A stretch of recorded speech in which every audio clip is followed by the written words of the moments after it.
And welcome back to what is, at this point, not a strictly named podcast anymore. Because, so, some admin before we get into things.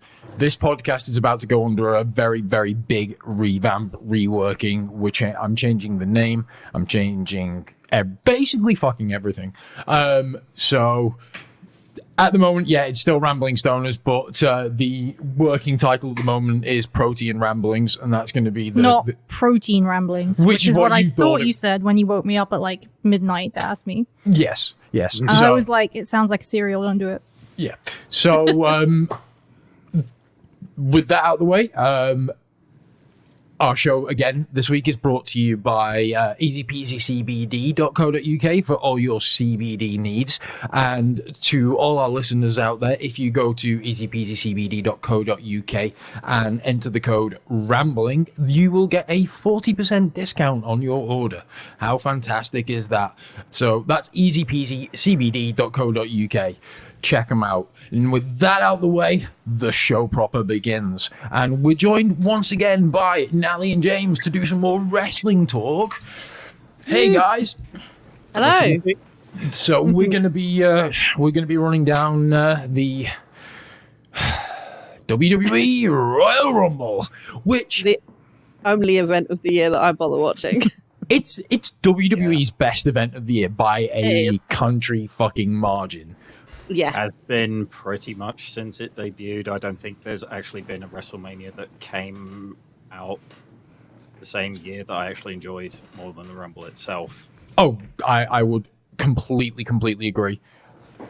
I think the thing about the Rumble is, like, okay, a lot of the matches outside of the Rumble matches on the card are kind of meh a lot of the time. They can vary. They can vary, yeah. But the Rumble in of itself is a fucking great concept. God bless you, Haphausen. Yeah. I think the thing I always think is, no matter how shit I've found WWE for the rest of the year, I still want to watch the Rumble in January. It doesn't matter like how angry or disappointed or confused I've been. I'm still like, but it's the Rumble. Yeah, and they always throw in that wild card of like, we don't know who's going to be there, and it'd be cool to see how these people will work together. Like, it's always quite fun. Definitely. That is it. It's like, despite all the numerous booking problems, the underutilization of talent that WWE has, the Rumble's still fun. Because there's just... I mean, let's be honest, the majority of the wrestling that contains within the Rumble matches is just guys clobbering and then trying to lift them over the ropes. And maybe a few spots here and there. Although, we'll talk about it a bit later, but I did think that they had a few wrestlers in there this year who did actually showcase some decent wrestling. Yeah. Sorry, you were going to say, James? I think the reason why the majority of wrestling fans have such this great love of the Rumble is because I think there is no match that is a purer form of wrestling storytelling than the Rumble. Yeah. That's a really good point. It does not matter, like, the moves that are done in the match. It is all about interaction, timing. Mm-hmm. Like, I think it's the reason why for many years WWE house shows used to start with a massive battle royal. Yeah, completely. Because it used to test the undercard guys on how they would work in a storytelling setting. Completely. I would definitely agree with that, because the Rumble match as a whole is... so for those of you out there that don't know, where the fuck have you been living? But the Royal Rumble is what's termed a Battle Royale format match, and that basically means that you have a lot of dudes in the ring at any one time, and the way you lose is you are thrown over the top rope of the ring, and both feet must touch the floor when you land. Oh, let's not forget that fucking clause. But it will be brought up later. Yes, it will. But so yes, both feet must touch the floor and you're eliminated. And the last person surviving in the ring is the winner. What's special about the Royal Rumble versus most other battle royales is that rather than most typically happens is all the participants for the battle royale just kind of start in the ring when the match starts, and it's just a fucking shit fest of people tossing people and all that kind of stuff. The Royal Rumble starts with 2 guys, and then they will say every 90 seconds a new participant is added, but fuck off. Is it 90 seconds? Yeah, there's some fudging going on there. Yeah, but the general gist is every certain period of time elapses and a new participant enters the match, and that. I think that little tweak to that battle royale formula is what allows you to have so much cool storytelling, and also what ramps up the excitement as well, because like we say, there's always those surprise returns and like who they're going to call up from wherever. So it always, even if like the main storylines and everything that's going on in WWE at the moment are boring, badly booked and uninteresting, which is 90% of the time at the moment, it's still exciting. And it gives everyone the time to shine as well. It gives who enters that 90 seconds or so to be that entrant and come in and do their thing before the next guy comes in. Yeah, it means there's room for a bit of everything as well. Like you can have a bit of comedy in there. You can have some serious mat wrestling. You can have high drama. I was going to say that's true unless your name is Kurt Hawkins.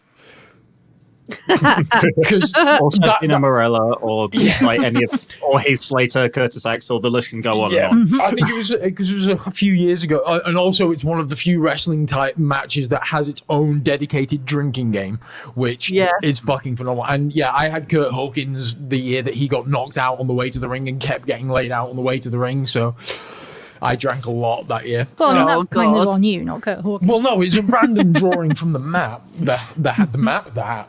But anyway, so we should talk about this one. Yes, this is the 2021 Royal Rumble, first ever Royal Rumble of the pandemic era, so no crowds. Obviously, I think it benefited over. Like, I fucking hate the Thunderdome. I hate the crowd noise. The white noise. It doesn't sound like real crowd noise. It sounds like fucking white noise. In fact, if you listen to it, it's basically the WWE 2K game 19. It is the exact, like, somebody's actually put it side by side and compared. It is the crowd noise for 2K 19. So it really fucking sounds like it. And they do try and overlay some of the this is awesome and whatever chants in there and stuff.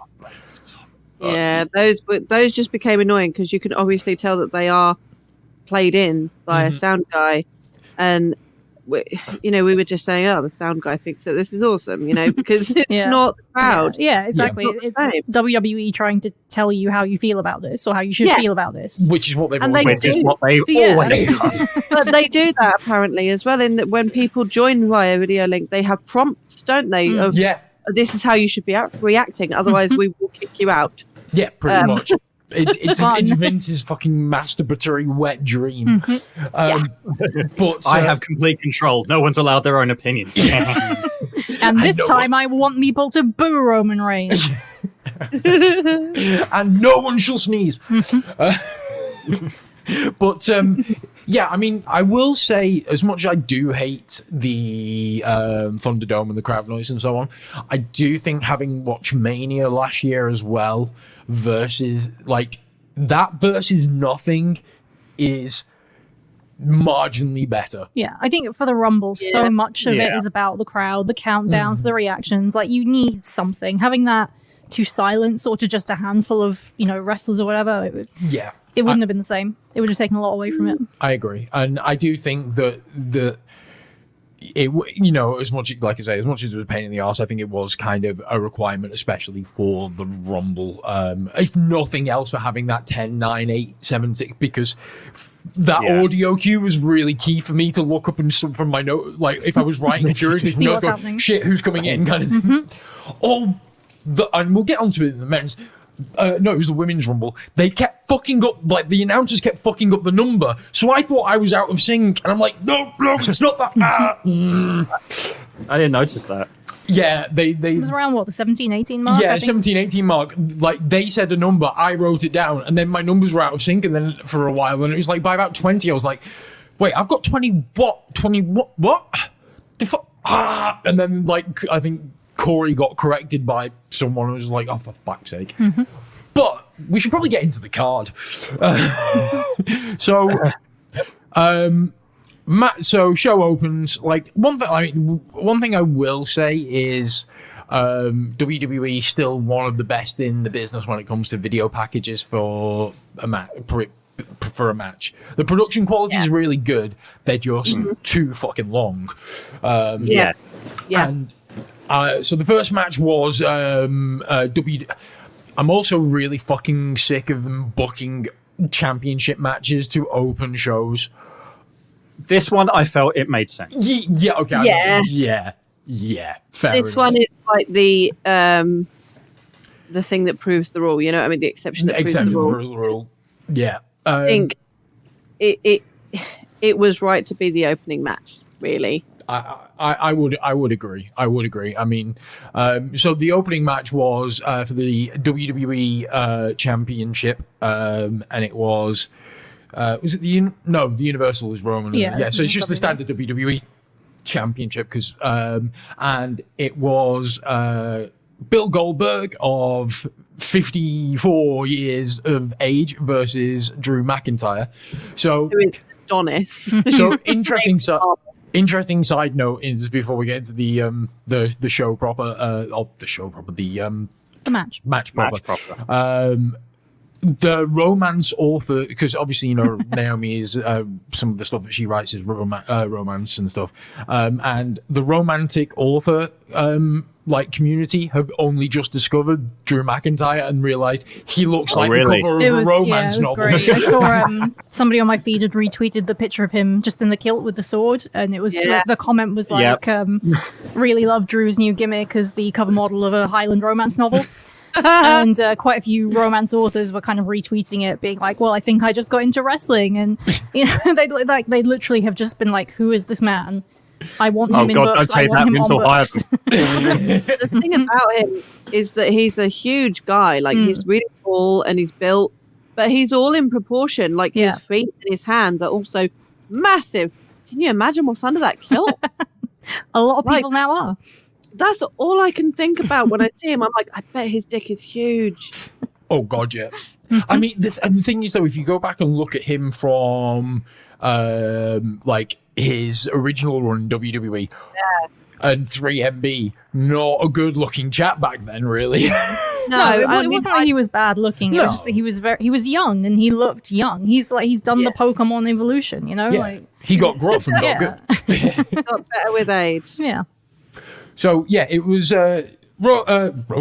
Drew versus Goldberg. I mean, there was definitely a theme in this show.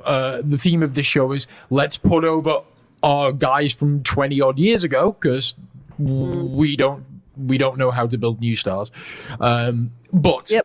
So, I mean, this is my first line of my notes is opening with fucking Oldberg versus Drew. Same, absolute same. Well, I'll hold it up to the camera. Right, Oldberg. Focus. Yes, Oldberg. It says Oldberg, yeah. Sorry, go on.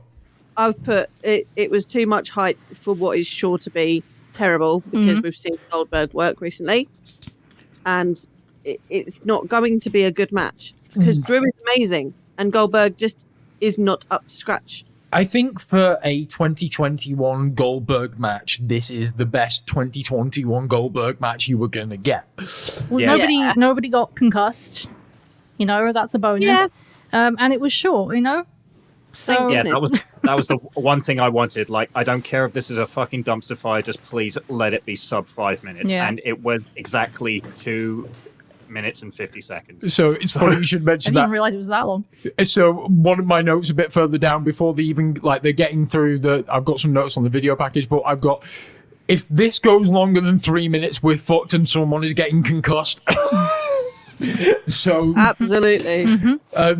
the video package, you know, obviously the build to this match was kind of fucked because they had that segment on Raw where they had the Legends Night, oh what a night, thing where it was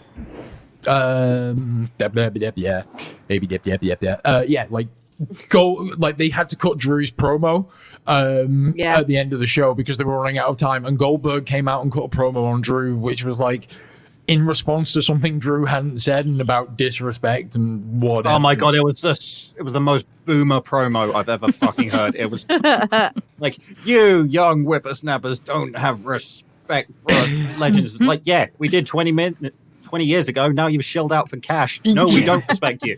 You lost my respect when you went to Saudi Arabia, motherfucker. Yeah. It's the announcers as well, like throughout the beginning of this, they were trying to hype it up so much, and I was just like, I didn't even feel that Corey and Cole were into it. You know, they were trying, but I wasn't buying it. Yeah. Also, I have on my notes here is like Drew is your babyface champ, so this angle makes no fucking sense anyway because you're like trying to make Goldberg the babyface for sticking up for the legends. I don't know what the aim was because they did this whole thing last year where Drew was kind of helping these legends against Randy Orton, you know, because Randy was murdering them all and Drew was the hero who saved the day. And now it's like, well, does Goldberg not watch the product? He probably doesn't. I wouldn't blame him. But somebody should have been like, wait, the continuity here is off. Well, like, the way that they did end it, though, Naomi, was pathetic. Oh, yeah, I mean... The whole... Right, so let's just get to this, right? When Goldberg looks at him and says, this was a test. It was all a test. Well, I mean... my God. You have the Goldberg seal of approval. So... I was like, this is pathetic. All it's done is made Goldberg look pathetic, and it's done absolutely nothing for Drew McIntyre's character or his storyline. No, I mean, it was pure filler. And I can literally summarize this match so quickly. So, Drew hits a spear on Goldberg before the bell. They spill outside. Goldberg spears Drew through the barricade. They get back inside. Bell rings. Drew hits Claymore for a 2 count. Goes for a second Claymore, misses. That looked like it sucked to take that bump. Goldberg hits 2 spears for a 2 count. Goldberg calls for the jackhammer and hits something. Really ugly, wasn't it? It was. His knees hit the mat before Drew did. It was so fucking ugly. I'm sure it was like he hit something. A move. Yeah, a move. We'll be kind and say it was a move. And then my final note was then it was better than Saudi Arabia. 2 count. Like the goal. At least it was better than the jackhammer of Saudi Arabia. 2 count. Drew kicks out. Goldberg goes for another spear. Hits turnbuckle. So what I called the Braun Strowman spot. Drew hits Claymore for the win. Less than 3 minutes. Thank fuck. Post-match, Goldberg, gas to fuck. They hug for reasons and respect. And then Goldberg looks like he's dying, leaving the ring. I just want to know what the hell Vince McMahon's or the writers or creative or anyone, whoever booked this match, basically, what the hell was their intention?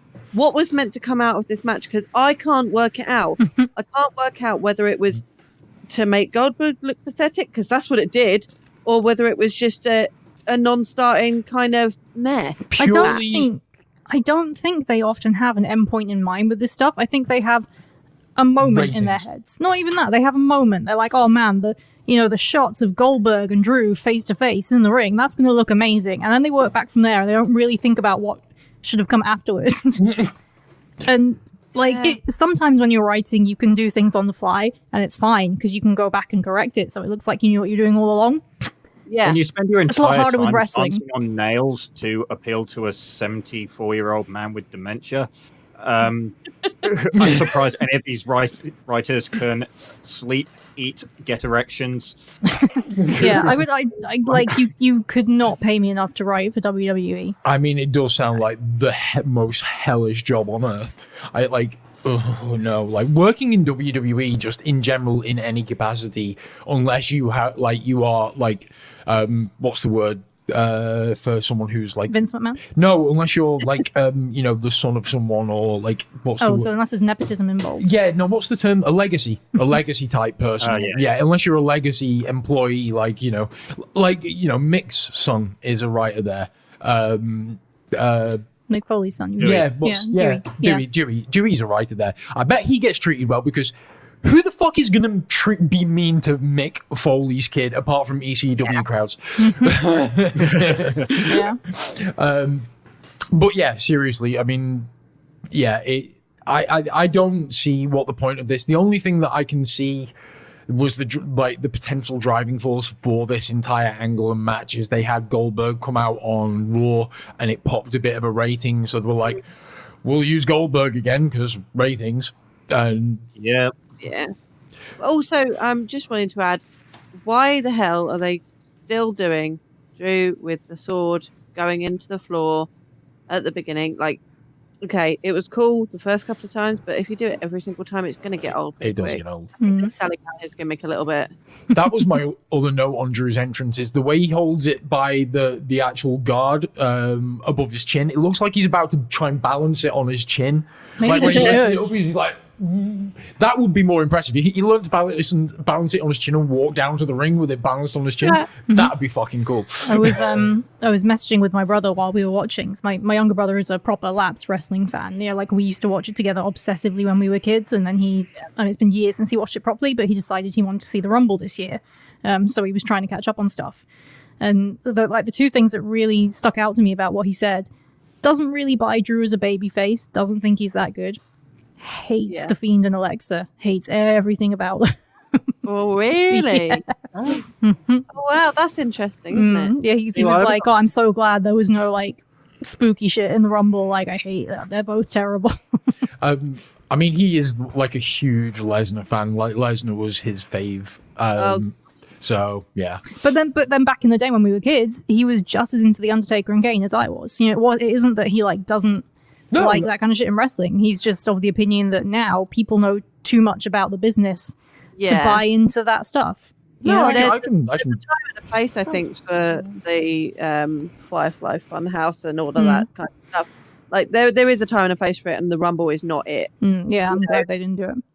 And you know, I mean, when I was a kid, and me and my brother also would watch wrestling like religiously every Saturday, 1 o'clock. Mhm. You know, it was his favorite. Lightweight. You didn't stay up and watch it to like 2 o'clock in the fucking morning on Sky. Sky One on a I did. Saturday. Yeah, Sky. The Saturday feed was censored. They'd make whenever there was a chair shot, it'd turn to a still. Yeah. It was, But yeah, we were all about Stone Cold. see, I was. All about Stone Cold. I was a Hardy Boys fan. big time.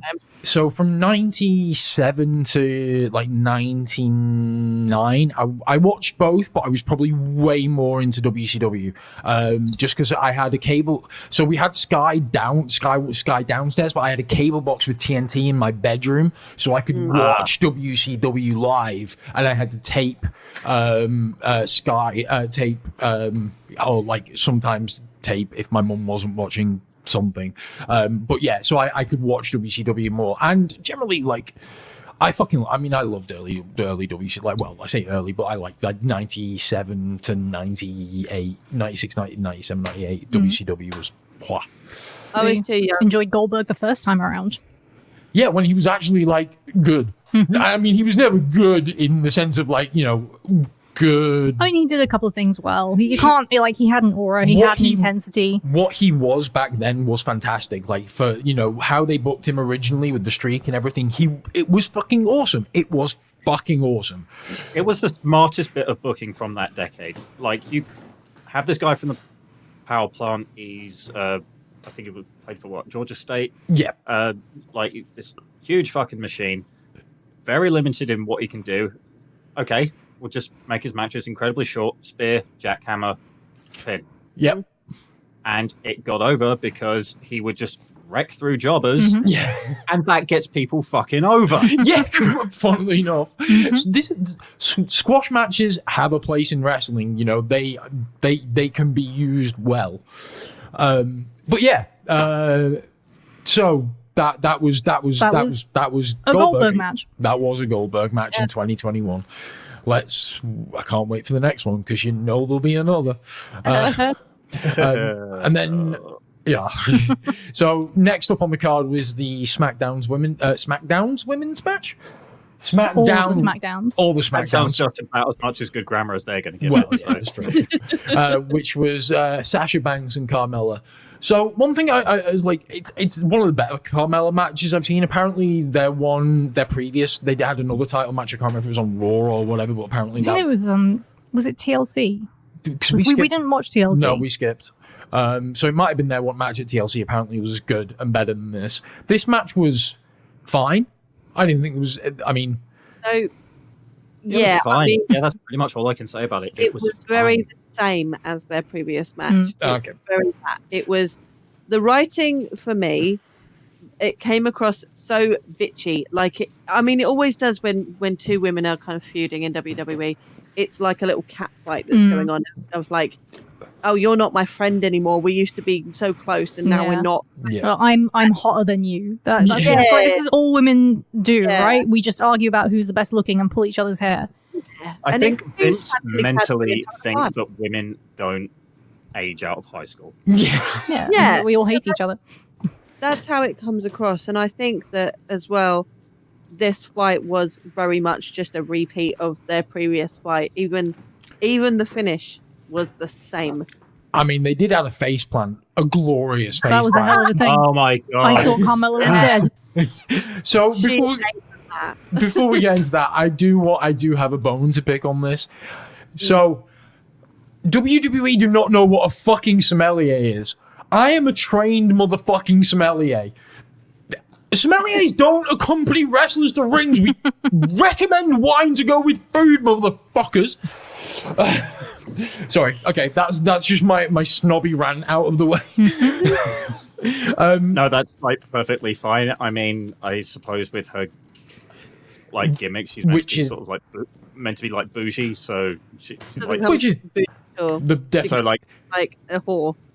yeah, so She- she's like drinking champagne on commentary and just like, oh, I have a sommelier for this. Okay. A side note, your sommelier is a fucking good worker. Oh, isn't he just? Isn't he just?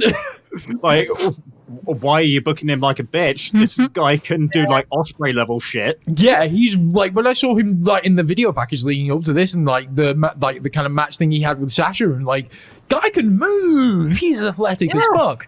So yeah, Give me him versus Ricochet tomorrow. Oh, totally. Give me Ricochet versus anyone not on main event. You know. Oh yeah, yeah. But yeah, so I mean, you know, the match was fine. The one like so there's the one thing that like we were saying about Carmella and her new gimmick is basically she's been given the Emelina gimmick pretty much. You know Yeah. what they're going to give to Emma, except with Lana's old wardrobe. Pretty much. And then I did have one like, and this isn't, you know, I don't want to focus on the aesthetics of the women or anything, but I like no one, woman or man, should have brown ring gear ever. Just fact. Like case in point, Toa Hinare in NJPW, fucking horrible when he had the brown trinks. Yeah. Put him in black, fucking just Looks like a night and different day, person. different person. So Yeah. like. Everyone, if anyone who ever goes to buy brown ring gear, just remember Giant Gonzalez. Don't do. Wasn't it designed? I'm sure I saw somewhere that she was wearing like proper design. I think gear, it was though. like- I'm not saying that makes it a good choice, but No. I like if somebody's like, "Hey, we're going to give you Versace ring gear," you're probably not going to complain about the color. I mean, I would, but then I wouldn't wear Versace. But if it Either that or the WWE doctor gave her a load of Z-packs and she was afraid she'd shit herself. So she wanted to like cover up just in case. So The CM Punk reference from 6 years ago, people. that's the one chant they don't pipe into the Thunderdome. Yeah, if they want it to be a really realistic experience, they're going to have to bring that in. But yeah, I mean, so like you know, the match itself, it was perfectly fine. Open with bank statement. Carmella rolls to the outside, gets back in, whipped to the ropes. There was a bit like a messy spot which ended in like Carmella pulling Sasha's hair to drag her down to the mat. Then Sasha came back with like an arm drag. Reggie, the sommelier, jumps on the apron, gets involved, but Sasha punts him. I do have a bone to pick about this as well. There's a few bits of where is it? There's a point where Sasha gets knocked outside and Reggie catches her and saves Sasha and gets ejected for it. What? Sorry. So he did nothing to interfere in the match apart from help the opponent of the person who he came to the ring with by catching her so she didn't twat herself, and that warrants an ejection. That was just really bizarre fucking logic for me. I was like, what did he do to get ejected? But other than that, the highlight of this match really was the suicide dive by Carmella, which, it was fantastic. You had Sasha there, and she just kind of shot over Sasha's shoulder, and not only hit the floor face first, but then traveled. I was amazed that she didn't just come up with a tire track face. Had a mouthful of foam. Yeah, that can't have been nice. No, I mean, I'm amazed she didn't come up a bloody mess. She must have just turned her face in time to not smash her nose into pieces. Yeah. Don't worry, everybody. My face broke my fall. That was followed up by one of the worst frog splashes I've ever seen from Sasha as well. And on that, because Sasha gave Snoop so much shit for the fucking dive that he did on Dynamite, and she did the exact same fucking thing. Pride goes before a crappy dive. Part of me almost wants to think that she kind of did it deliberately, kind of as a to make homage. him feel better, maybe. But in reality, I kind of want it to be Sasha's comeuppance for giving her cousin shit. I am pretty sure that I don't think Sasha's got it in her to purposely botch a move. She takes so much goddamn pride in her work. Yeah, it was just so ugly, wasn't it? Oh god, what wasn't it just? And it's Sasha. She is a great worker. So I was genuinely surprised, and it's something that she does, pretty regularly. Anything like Eddie Guerrero homage, because obviously she hit two amigos and then a third one a bit later on. Which I'm sorry, if you hit the third amigo 2 minutes later, it's not first amigo. It's not even an amigo. It's just a suplex. It's just another amigo. It's the late amigo. No, don't call it that. That's too. Oh no! Oh shit! I meant later arrive to the place, not late as in dead. You had to make it morbid. Kind of my thing. I think you mean El Amigo Tarde? Mm-hmm. Yes, not El Amigo El Dead. No. Muerte. Muerte. So I was thinking. Dia del Muerte. That was what I was trying to think of. Day of the Dead. Anyway. But yeah, so I mean, there's a few near falls, typical near fall things towards the end of the match. Carmella gets a cold of silence, and it was kind of weird. Banks counters for a sliding knee. Then Carmella smashes her with a couple of super kicks and get a 2 count.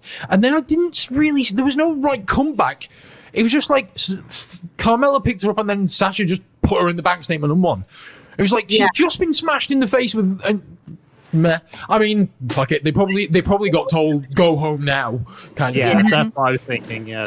It wasn't original at all. It was really rushed towards the end. It's just that thing of Sasha Banks, Carmella. We know how it's going to end now. If they have another match and it ends in Carmella tapping out to a bank statement. I swear to God, I'm just gonna turn it off and never watch WWE again. I mean, it was like when Sasha and Charlotte did their impression of the Randy Orton John Cena infinite title matches period. Constant back and forth. Yeah, it's Sasha wins on pay-per-view, Charlotte loses on Raw. The other way around.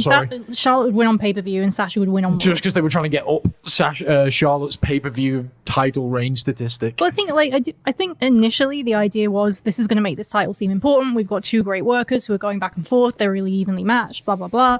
But then all the focus seemed to switch to Charlotte, and then you end up with this horrible Sasha can't defend the belt thing, which has gone on for years, and which they've only now started to do anything to rectify. Her current title reign is longer than her other 4 title reigns combined. Yeah. And it's only just reached 100 Yeah. days. That's crazy. That's great. That is great. But so then we have a little bit of a backstage segment with New Day and Sheamus, and the only thing that made me happy in this was New Day's gear, like the Brody tribute New Day gear. and Sheamus. Yeah, because New Day and Sammy. Sammy. Sorry, I was just like ginger dude. Oh, it's gonna be Sheamus. Sorry. Sorry, yeah, Sammy Guevara. All gingers look the same to you. Not Sammy Guevara. No, do you know why? Do you know why I said that? Because I was about to say Sammy doing his Che Guevara impressions. Because he looks like a South American, like, either dictator. He looks like he's just come from taking over a small South American country with bad socialism. Full conspiracy theorist, isn't he? Yeah. So yeah, there was that backstage segment, which was very much a nothing thing.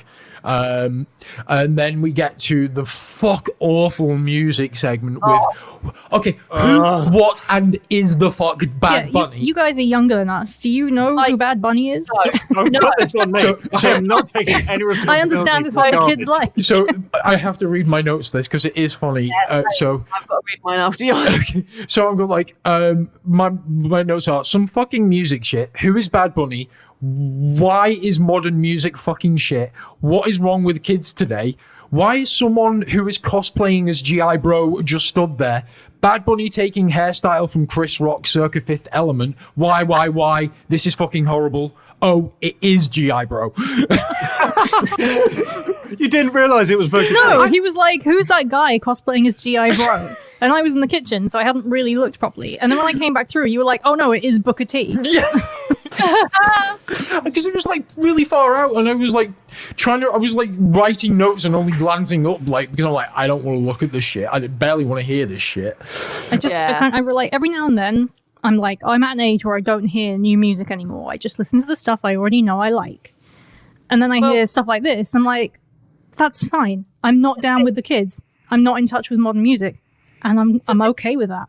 It makes me not ever want to listen to what the kids are listening to. Like when I see some of these TikTok videos and stuff, and I sound really old talking about this, but I hate the music. And this guy is the epitome of that. I've just written some Latin singer singing really badly about Booker T. Why? I didn't know he was Latin. I thought he was Indian. Yeah. That's how inconceivable his language was. It didn't sound coherent. Okay, I'm going on record here, and I don't care about the haters who come at me. Fuck mumble rap. Yeah. Apart from Mr. Kitty. Apart from Mr. Kitty. Mr. Kitty is actually good chill out, but that's it. Booker T was standing there, fucking G.I. Bro'd all out, looking like he had no idea what the fuck was going on. We're just like, Booker, just go stand on the stage, okay? Like, we'll explain later. You look a real jet, baby. Well. Yeah. And the fact that they were still playing the crowd noise from the soundboard while the music was going on as well, I was like, why? If they wanted to be realistic, they should have just turned the crowd noise off because the crowd would have gone dead. Do we just have to be grateful that it wasn't Kid Rock? You should always be grateful. I would have happily taken Kid Rock over. Actually, no. I would have at least got bound with bang bang diggy. Yeah, I would rather that than whatever the fuck that was, because that was barely even music, and Kid Rock is even worse.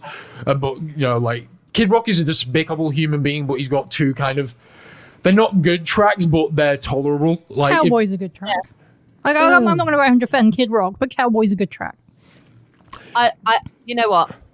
I'm going to go on record here. I don't mind Kid Rock's music at all. Okay, I don't like him, but every time he comes on the radio or like on my Spotify shuffle or something, I'm like, this is fine. Yeah. It's all right. So we're agreed that they should have brought in Kid Rock. Yeah. That's how.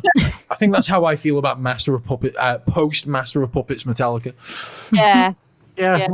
It's fine. It's fine. If Enter Sandman comes on, I'm like, well, I could be listening to worse music. But if St. Anger comes on, then I'm like, no, I don't think I could be listening to worse music. Shit. Can I say thing about the cinematic before the Rumble, Yeah, go for it. because I was really excited when they had this cinematic up. I was like, this is why I love the Royal Rumble so much. It was hyping everything. It was showing the best moments from the past few years, with Edge's return, and that moment was just amazing. That I was just kind of sitting there after watching that going, this is why I love the Rumble. But is this really going to live up to it? Yeah. They kind of overhyped it. I think like sometimes it's the idea of the thing more than the thing, right? Yeah, and I thought, they're showing all of these amazing moments, but this is a pandemic Rumble in 2021. I don't think they hyped themselves up as much as they have. Like, I don't know. But it was really good cinematics, to be fair. Yeah, and like, I'm mixed feelings on the Women's Rumble this year. It wasn't the worst Women's Rumble yet, but it also wasn't overly exciting. Do you know what I think hampered this? There's only been 4 of them. Well, Yeah. Do you know what I think hampered themselves. this for me was that the camera work was awful. You missed some really big eliminations and important Bayley's. moments. Yeah, like Bayley and Peyton as well. Peyton just seemed to disappear, and they were like, "Oh, she's gone." So let's get into it. Match starts. First 2 in are Bayley and Naomi. God, I do you missed that end. Do you remember last year when everyone was really hype about Naomi coming back at the Rumble and they did nothing with it? Last year, like for Naomi last year in the Rumble, and again, this is kind of, my Twitter feed. A lot of people who don't care about wrestling were like, who is this African-American woman? She looks amazing. She looks like, not me, but, people were saying like, oh, she looks like me. I don't really see women like this doing this very often. This is really cool. Yeah. And since then, WWE have done nothing to kind of capitalize on that interest. I think that the reason is my notes here about Naomi is that she's not a great worker. She's a fantastic athlete, but she's not great in the ring. She is a bit sloppy at times, and I hate hip attacks when Taguchi does it. The only person whose hip attacks I can tolerate are Asuka's, because she looks like she wants to put her hip through your face, kind of thing. It's not just ass in your face because I got a big ass. That's how it feels with Naomi. It's like they're playing on the fact that she's an African-American woman with a fat ass, Like, I used to hate when her finish was just a split-legged hip attack, and it's just like, that is just the most degrading finish you can give somebody. And it looks weak as shit. It just looks weak sauce. It's just basically like the only thing that's threatening about you is your posterior. Like, that's not a good sign to get someone over. No. And also, Bayley needs to lose the Karen hairstyle immediately. Oh no, I think she's rocking the cat. I was about to say, I'm with James. I quite dig the cat. She's basically like side ponytail. Like, let's be honest, I hated that. Oh yeah. She was so annoying before. I liked the new Bayley. I've come around on it, but she like her and actually some of the other women from NXT. They all look like they've just been given clothes from the same wardrobe. Like Bayley looks like she's wearing Rhea's cast-offs. There's a lot of kind of, and I don't dislike it, but there's a lot of like punky, alty, gothy rock stuff. And when a lot of them are doing it, it's less of a character trait and more of a just like, here, put the spiked collar on. Yeah, it Has takes WWE struck a deal with Hot Topic that I'm not aware of? I mean, they might have to try and undercut the Young Bucks. It's the whole Riot Squad thing that came off the back of Harley Quinn. Ruby looks great. Ruby Riot always Ruby looks fantastic. But I think that's because we're all that's alt. probably how Ruby would choose to dress anyway. I mean, maybe the others would as well. I don't know. But I just like, Bayley looked like she was wearing Rhea's cast-off. Yeah. I always think... No, she looked like she was wearing Mia Yim's cast-off. Yes. I always think Liv Morgan looks great as well. Like, through all her iterations, I've thought Liv Morgan's always been styled pretty well. Like, I mean, you can talk about some of the men's gear as well, like, Jesus Christ. But the men's ring gear tends to, in WWE especially, tends to be either just really fucking bland. It's just trunks. You can have a bit more fun with women's wardrobe and hair and makeup, I guess. Completely. And that's the most important thing about wrestling. And also, I noted here that they brought in King for the commentary on the Rumble. I asked Naomi because I was noting the match. I was like, "Can you just keep count of how many times he's misogynistic?" Actually, as much as like he's he was the king and he's always a bit thirsty and gross, that he wasn't. He wasn't that bad. Egregiously no, he wasn't. awful. And he's at least he's. I would take King over Cole any fucking day of the week because I hate Michael Cole. His insipid commentary is the worst fucking thing on WWE. It's worse than the wrestling. Hang on. You cannot say Michael Cole is the worst thing about WWE commentary while Byron Saxton is sat there. I'd rather have Byron than Cole any day of the week. At least Byron's fucking funny sometimes. When is she ever funny? When they're taking the piss out of him. At least he's a good foil, at least. Okay, he's a good punching bag for Corey Graves, but so would be like a slab of meat. And I would much rather listen to that on commentary. I'd rather him on commentary than in the fucking ring. I did not watch that series of NXT, so Yeah, I mean, I can't comment on what he's like in the ring.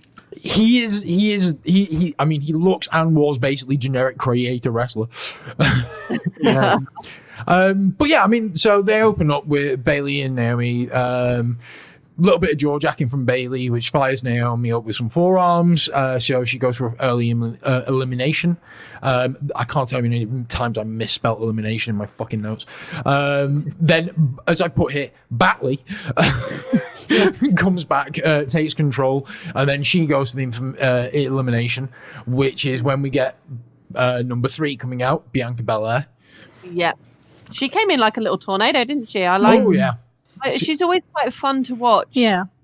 And She's a great athlete, and she's she's got a hell of a lot of potential. I know you're not. I can see you just like no, James, not a fan.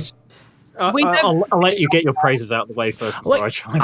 I mean, I still think there's definitely work to be done there, but she has presence. Like she definitely control. Like she has an aura about her. She is undeniably athletic. She is fucking powerful as well. Yeah. The one thing of like, I had to pick one thing that I didn't like about her entire gimmick. It's the fucking hair. Yeah. That's my only thing that I don't like. I don't mind that she has it. I just hate, I hate the whipping with it and that. She doesn't really do that anymore, though. Not so much, but it was just something that always used to get in my craw. I don't know if she's doing it because we don't watch the weekly fucking product, so. It just seems impractical. The hair seems impractical. And I've always said that. And when we're like, you know, if you are a fighter and you're going in to a fight, you wouldn't have a ponytail that fucking long, would you? I mean, you wouldn't have your hair down, period. Look, watch women's MMA. Everyone's got cornrows. Yeah, exactly. Like, you wouldn't have that. I mean, it is so obviously fake as well. It's obvious. I have no idea. It's not. I've seen pictures with her hair down. It's like down to her back of her knees. But that's not her natural hair. That's what I'm saying. Like, it's a big weave that's been put in. Yeah, I can imagine that. Yeah, it's unnecessarily long, and I get that it's a unique thing, but it doesn't have to be that fucking long, does it? Like, come on. I did think she had a really good fiery entrance into the Rumble, though, because she just runs down the ramp and just drops Bailey to the outside with a drop kick. Then when Bailey gets back in, she hits her with a spine buster and that handstand moonsault. And then she botched something with Naomi. I don't know whose fault it was, but it was fucking messy and ugly, and they botched something that I don't know what they were going for. Because I know Bianca went to pick Naomi up and do something with her, and it just kind of went, no. Yeah. I think that was Naomi's fault. I think that she wasn't in the right position or the right weight distribution for it. Yeah. And then we get number 4, Billy. Talk about I hate her so much. I hate the Iconics gimmick. The shrill voice and everything, it annoys me. Billy Kay is not very good in the ring, and you should be pleased at how little wrestling she did then. Oh yeah, I mean, because actually, my notes say Billy Kay, the fuck her ring gear. Because that white dress thing she had her on there, she doesn't get in the ring. Then it says she doesn't get in the ring, probably for the best. I just said she was bothering the announcers. Yeah, and there was some time wasting involved with that until. Like in purely kayfabe terms, it's smart. Yeah. There's no rule saying you have to get into the ring once your numbers go. I hate her. I just hate her. I really hate her gimmick. I hate her styling. I hate the shrill voice, like Everything. you said. I Everything. everything I hated. I've really disliked her strongly since NXT. So yeah, and this like I don't want to make this is nothing personal. This is just character and portrayal and work and so like that. Like I am sure she is a lovely fucking person, but in terms of like. Yeah, in ring, no. Then we get Shotzi coming out next. On a tank. I love Because of Shotzi. course. I love Shotzi. I love the It's tank. so It's, great. Yeah, She is great. she's Like- she's different. She's she looks completely different to most other people on the roster. She's styled different. She's got this cool tank entrance. She's got real like life and vibrancy and character about her. I think I've seen limited amount of her in ring stuff, but what I've seen has not been bad by any stretch. So I think she's got masses of potential. I think like you say, she's got massive potential. I haven't seen enough of her to really make a judgment, but I enjoyed her in the Rumble. You know? Yeah. But I think 6, I'm sorry, I just want to skip to the 6 because my notes are just, now we're talking Shayna Baszler. Well, so we get because we get 6. I mean, the main thing was Shotzi enters with a shotgun drop kick on Bailey, and then goes to try and eliminate Bianca. And then when Bianca kind of drops down, she hits. I think it was like a double knees to the back of Bianca, and then we get Shayna coming in, who is fucking great and She's awesome. so so underutilized. fucking good.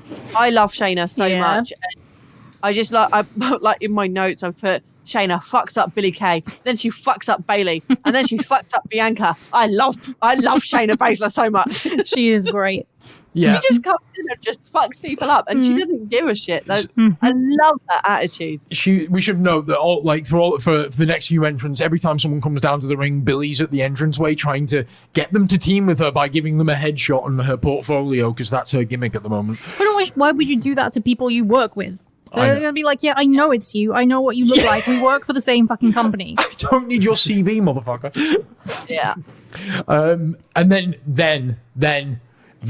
yes. So Shayna basically starts wrecking house, hits a hell of a spine buster on Naomi, and then Mabe, Tony Storm comes in.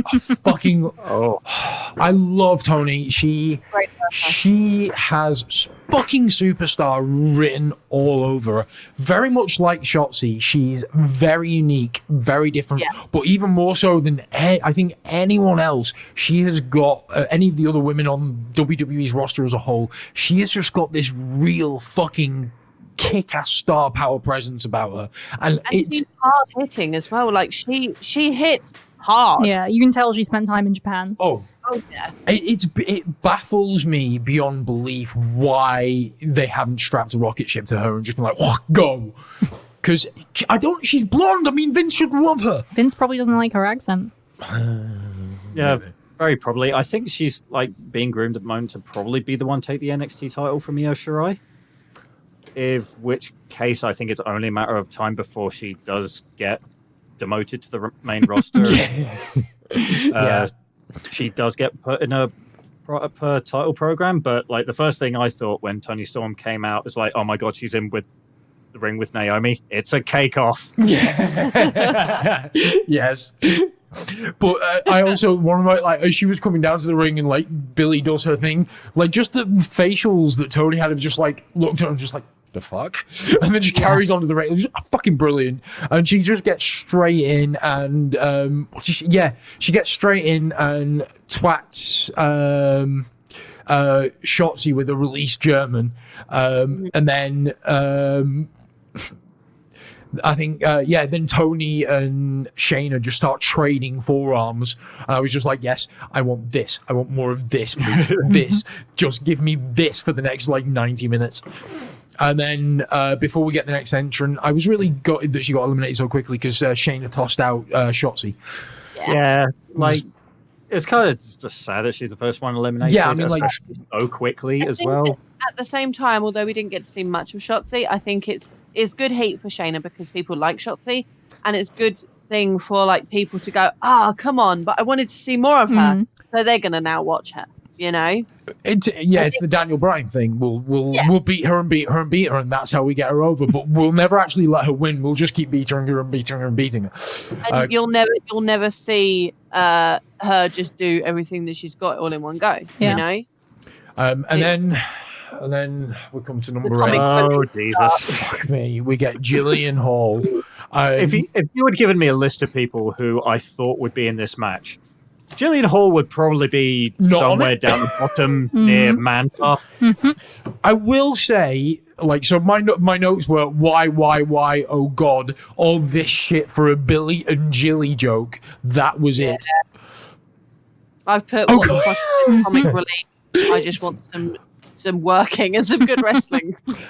I will say, Jilly did hit a beastly fucking lariat when she first got in the ring. It looked gnarly AF, but that was it. They teamed up. So Jilly and Billy teamed up on Naomi, and I did make one other note on this, which was Jilly is better than Billy in ring. I think I said to you last night, she's one of the women who apparently was always much better than she was allowed to be. I don't necessarily think that means she was like a championship star level wrestler, but that she was definitely capable of more than they let her do, because she was just from that era where they were like, we don't want you doing crazy exciting stuff, we don't want you wrestling, we want you to be divas. So I wouldn't be surprised if she is capable of hitting some fucking Beasley moves, and this is the first time anyone's seen her do it. You're definitely not wrong.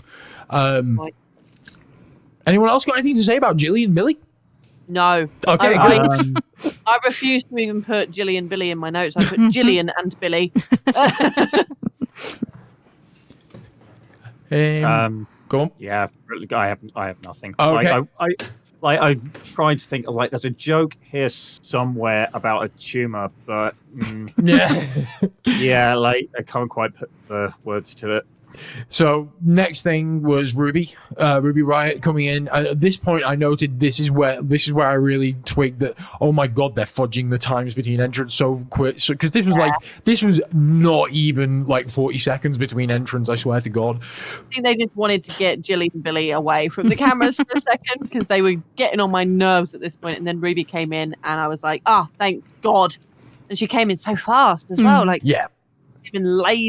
She laid into Tony, didn't she, straight away? Yeah, straight in and right and Storm with strikes. And then, because there was this whole bit throughout this next section where Billy and Jilly were like, let's try and help Ruby and get her on the side. And she was just kind of ignoring them, which is probably best tactic if you were. Yeah. I mean, if I bumped into Billy and Jilly, I'd be like, yeah, okay. Ruby looked how I felt about them. She was just like, what the fuck is happening?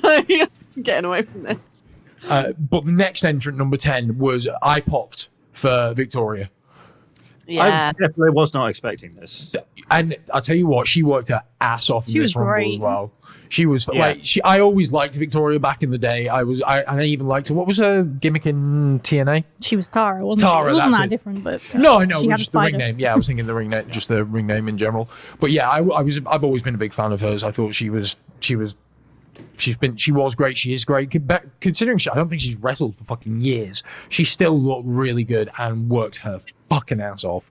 No, she manages a restaurant in Chicago. Yeah, exactly. That's a full-time job, so she came in quite hard hitting, and then she just threw Bayley across the ring, threw Ruby Riott across the ring, and then I thought she was actually going to kill Naomi at one point. Yeah, I basically put Victoria's playing the role of monster here, and that was when she drop kicked Naomi right through the middle of the ropes as well. Yeah.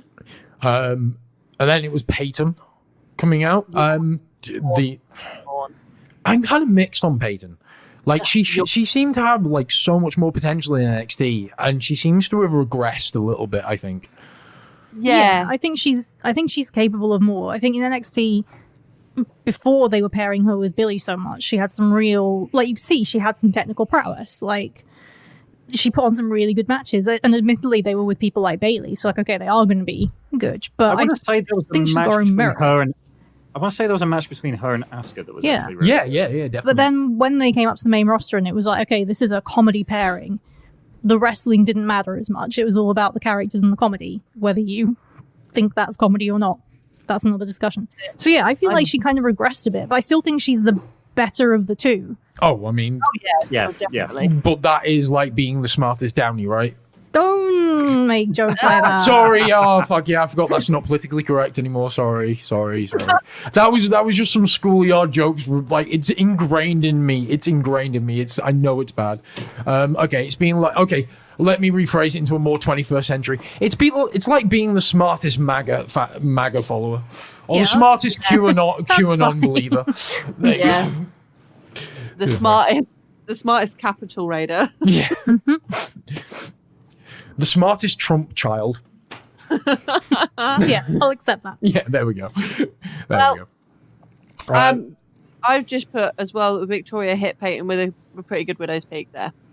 Yes, and I actually like because it was Victoria, because Peyton hit a widow's peak, and then which obviously was Victoria's finish move. So then Victoria's like, "No, fuck you, bitch." Drops it. Yeah, I did really like that, and then so it just got like the next entrant is Santana Garrett, but it just comes up on the screen Santana, and I was infinitely confused because the musician, the other wrestler. I was like, "What? What?" Yeah. So I forgot that she was in WWE. I forgot she's she not existed. on NXT. She hasn't been on NXT in months. She's not been on anything in months. Standard. So yeah, I mean, I mean, you could argue she's still not really been on anything in months because she didn't really do much in this match, to be honest. There was some sloppy goings on at this point, wasn't there? There wasn't an elimination in a while. And I actually made a note in between Peyton and just before Santana, which was this Rumble is mostly dull except for brief flourishes of excitement. It was kind of like, it was getting a lot full of people, and just the more a Rumble gets full, the duller it gets because the less room you have to work. Yeah, it's just a lot of people in corners kind of pretending to push each other out. Yeah. I was just like, hurry it the fuck up. I'm getting thirsty. Yeah. Yeah, pretty much. Next one was Liv. Who, I like I say, huge fan of Dressed Liv. as Christina Aguilera. Yeah, that was a dirty tribute, wasn't it? Yeah. I was She looked thinking great. that. I'm like, she's bringing the 90s back. I've put on my notes for Liv Morgan, lucky number 13, always entertaining, even if she's a fairly mediocre worker. But she has a really good personality, which is unlike quite a lot of the women at the moment in WWE. She has a personality, which I love. Yeah, I think she's great. She's a lot of fun. She's really I've always enjoyed Liv. Even back, like I really liked her back in when she used to first debuted in NXT as well. I thought she was a lot of fun. But yeah, my notes at this point is so Liv runs in, starts taking it to Bayley to save Ruby. Hot mess in ring, need eliminations. Jilly turns on Billy for reasons. Yeah. No, I mean, come on, it's the Rumble. Yeah, I know. But normally they kind of telegraph it a little bit, but yeah, it was just whatever. I didn't really care that much. Billy then eliminates Jilly, and then Billy is eliminated by the Riot Squad, and I was like, thank fuck, cool, we can move on with our lives. And then we get, it's my brutality. And we get the real Bay. Oh yes, I fucking love. I want to go drinking. I want to go drinking with Rhea Ripley so fucking much. Like I want to go out for a night out. This is my dream. Like this is my dream posse for going out for a night out drinking. It's Hangman, Tony Storm, Will Ospreay, B Priestley, and Rhea Ripley. Yeah. That's who I want to go out drinking with. I think it'd be very irresponsible to take Hangman out drinking. Yeah. That's what I want to do. It's a sad, anxious millennial cowboy. We're all anxious millennial cowboys deep down. I feel that. But yeah, so Rhea comes in and she takes over the role of true fucking monster, starts clearing house, destroys everyone, eliminates Tony, which she yeeted Tony. Didn't she just? Which I was sad to see Tony go, but I know that there's some storyline there in NXT, and I'm just happy to see Rhea put over strong, because obviously Tony's like kind of feuding with Io and is going for the belt, so she can afford to take an E out of the Rumble. That's absolutely fine. Yeah, like Rhea should just be all the champions. All the champions. Men's, women's, everything. The epitome of girls get it done. I'm so gay for her. I'm honestly such a badass. Everything I wish Pete Dunne could be. Hey, now Pete Dunne is Naomi's crush. Weird crush. I won't specify. It's a kind of type of crush. Okay, he's a bit of a weird crush for me as well, but Rhea Ripley looks like a female version of Pete Dunne, only better.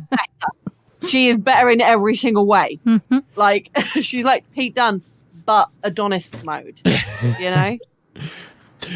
She is fucking fantastic. I can't understand my notes here. I've got Shayna chucked. Oh, it's supposed to be choked out Victoria. Choked out Victoria. That over was the ropes impressive. She like had a yeah, she was lifted just up, she? She basically Suzuki'd her. Yeah. She did what like Suzuki did to Goto, and just lifted her and was just choking the shit. Like Shayna is female Suzuki, right? Yeah. She's great. I've been saying that for years. I love her. Yes, in the sense that if I walked into a dark alley and Shayna Baszler was there, I'd just be like, I'll go the other way. Yeah, no, you good. You're good, bro.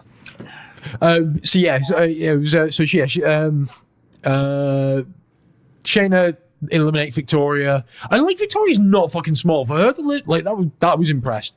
Then I've got I've just put Rhea twat Garrett and eliminates her. Yeah, that's all that needs to be said. Boom, gone. Bye. And after that elimination, we get the Omni Flair, Charlotte Flair coming in. And my first note on this is, if Flair eliminates Rhea, I'm out. Yep, Yeah. I think I probably would have shut the whole thing off at that point. And then Bailey eliminates Ruby with what was a power bomb off the apron, but I wrote a power boat. Which arguably would have been way cooler. just harder to pull off. Well, I mean, they've got post-production. I think there's CGI a powerboat in there. It would have been terrible. Can you imagine? I didn't get really much more in the way of notes in between that and Dana Brooke coming out. Dana Brooke really needs to slow down on those lip fillers, don't you think? Like, she's starting to be a little bit like a duck. It's a problem. Yeah, it is.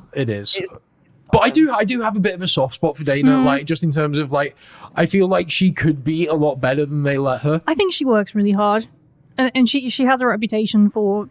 This sounds really patronizing. She has a reputation for trying. Like everyone, if you read backscene stuff about Dana Brooke, everyone's like, she really puts the fucking work in. Like she wants to be great, and you know, I like her for that. Yeah, I think it is.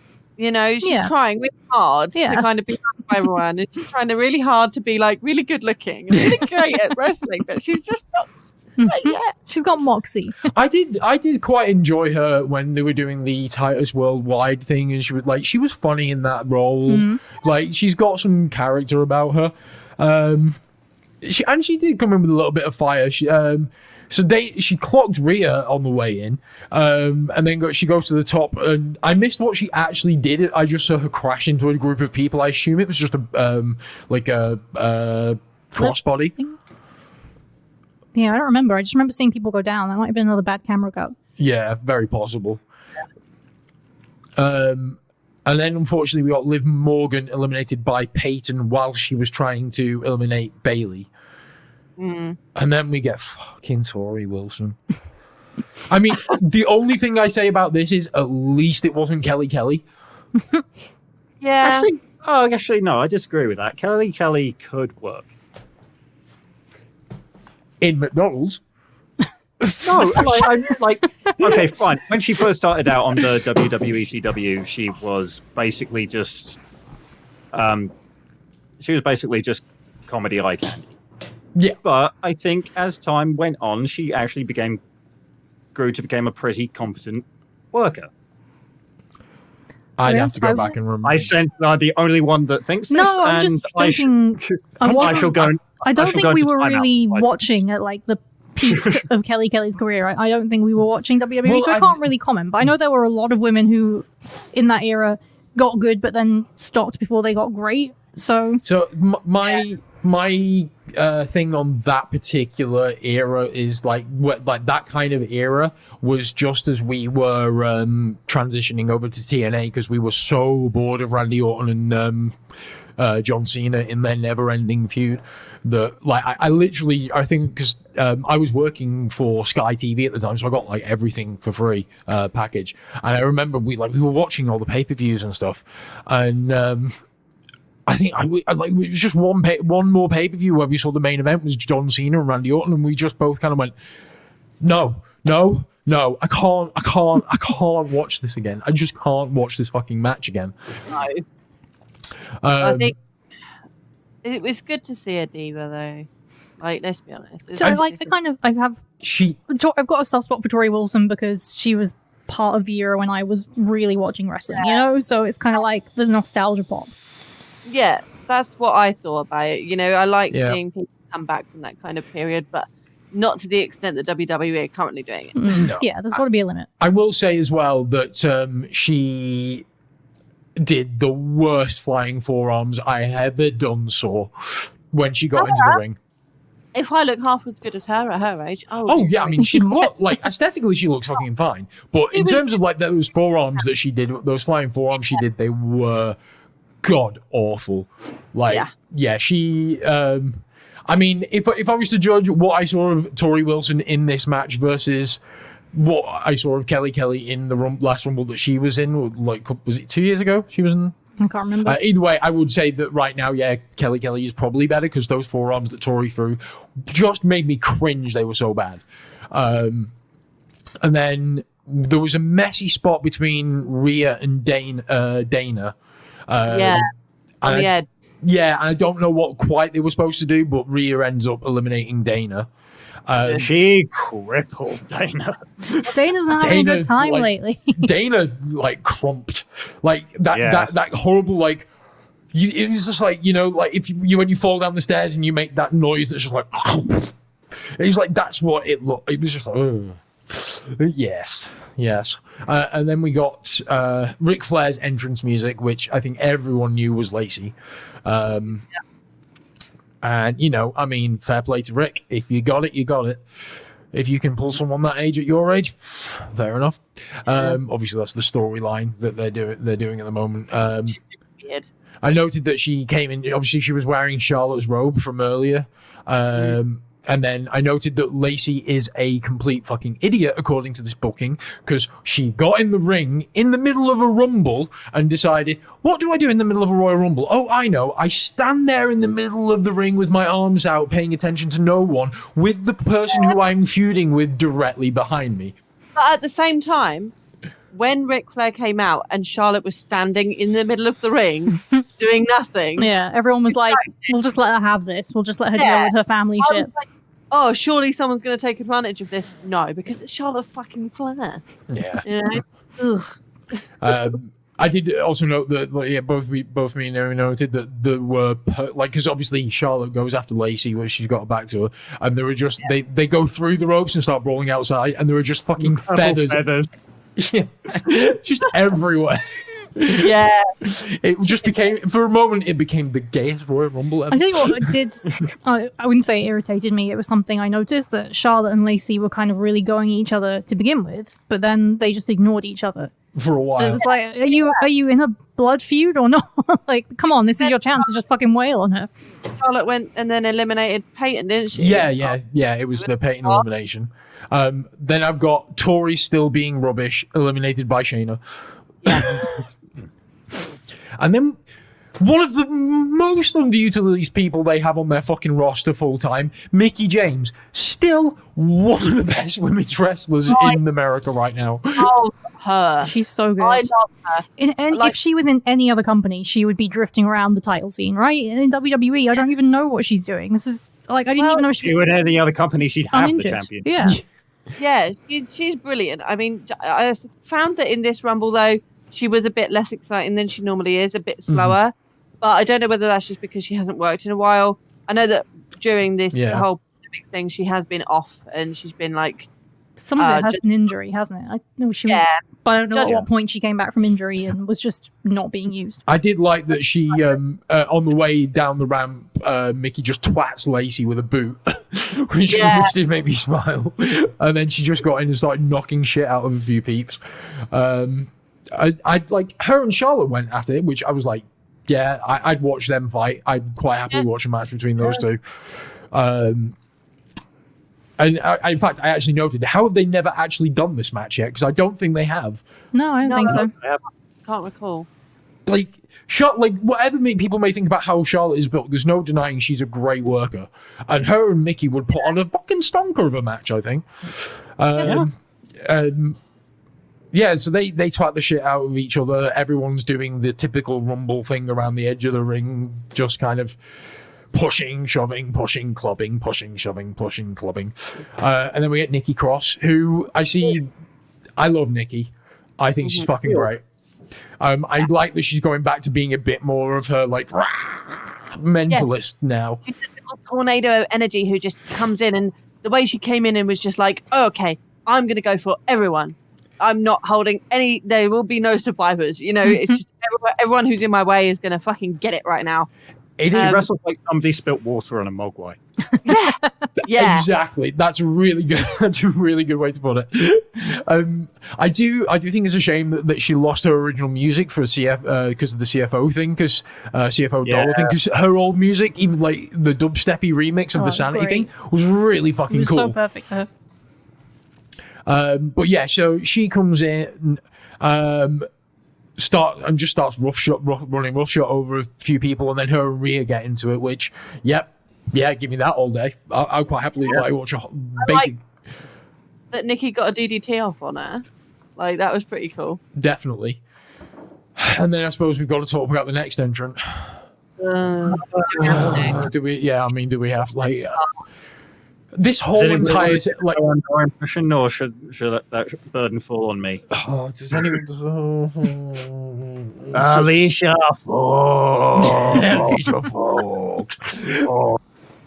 So yeah, Alicia Fox come in, and my notes just are okay. Mine is meh. Yeah. And then following Alicia, we get R-Truth, who runs in. And I'm like, what? Okay, where is this going? And then immediately I'm like, oh, because all the 24/7 jobber parade follow him.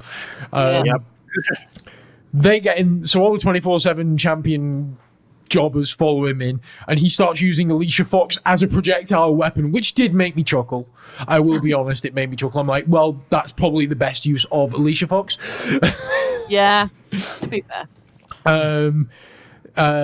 So yeah, that stops all the jobbers from getting the 24/7 jobbers getting in the ring. Then she rolls him up. Did she low blow? She rolls him up. Rolls him up. Becomes the 24/7 champion. And then we get Mandy Rose coming in, who Mandy twatted Alicia Fox like Mandy was sleeping with her boyfriend. Like Fox was sleeping with Mandy's boyfriend. She really hit her liked like she owed her money. Yeah. And she basically just tried to kill her with a knee, and then she just eliminates her. At which point, Truth pins Fox to get the 24/7 championship back, and he runs off, followed by Fox and all the 24/7 jobbers. The circle of life is complete. I just thought, why is this happening? Why? Like, what is the point in that? Like, I don't get it. Women's evolution. Because we spent money on this rip of the DDT Iron Man Heavy Metal Weight Championship, we're gonna fucking use it. I enjoyed though when they cut back from that what the fuck moment to Nikki Cross just being a goblin. Like she was running around being this mad little goblin in the ring. It was great. And then it was Hi. Dakota Kai. So opinions on Dakota Kai. I actually quite like Kai. I've always been a bit of a fan of Kai. Yeah. She did I like her. Not my favourite by any means, but yeah. Yeah. I quite like her, I think. I think she's like I said, a little ball of fury who's just kind of a bit fun, you know? like her and Mickey getting into it. I thought it was like that could be an interesting matchup. Mickey and Dakota could put on a really good match. I was like, they start trading. Mickey is so good. But then for some reason she gets eliminated by fucking Lacey, doesn't she? Yeah, really boo moment for me. Everyone gets one. A bit messy there. Yeah, I was sad to see Mickey go. Sorry, just adjusting my mic. New Rode mic is way heavier, and my arm, my microphone boom just like doesn't want to support it in the slightest. So I need to get a new one. But yes. Fuck! I've just closed my notes. Sorry. Yeah. Yeah. Lots of the car. Lots of again. I didn't find anything of note in between the next entrant, apart from there's Naomi and Bianca on the apron. Naomi does this trip spot on Bianca, which looked fucking terrible. Like you could see Naomi not touching Bianca, and it was just, and they did it twice.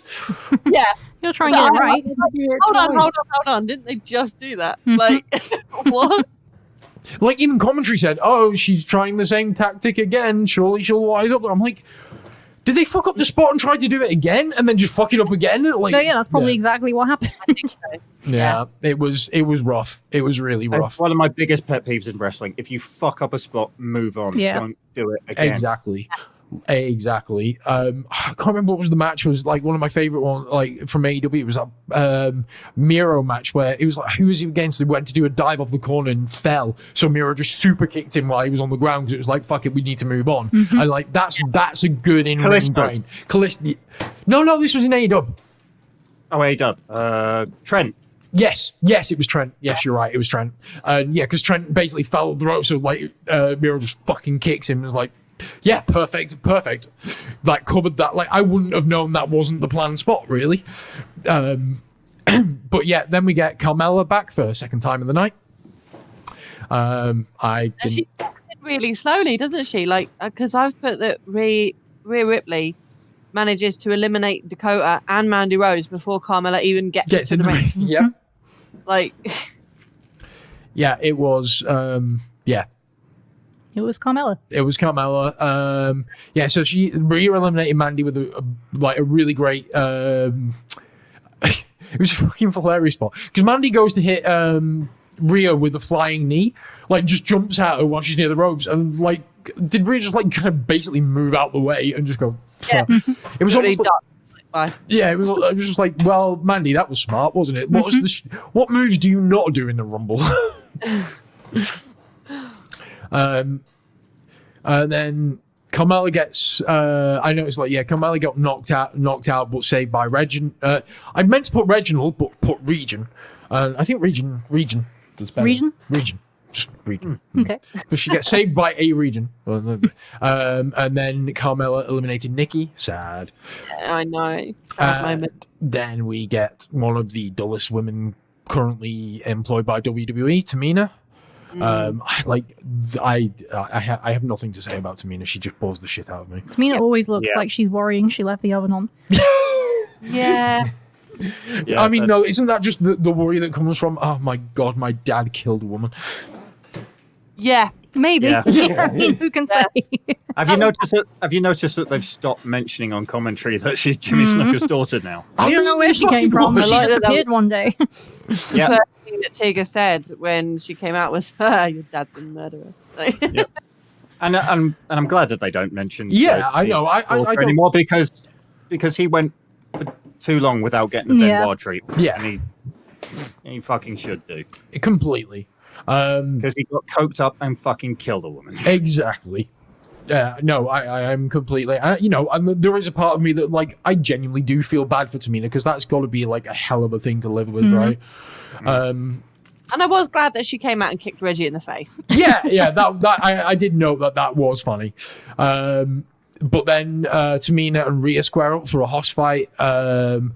Start trading arms, but I did note that like Tamina's forearms just look really sloppy. I don't think you're going to out-hoss Rhea.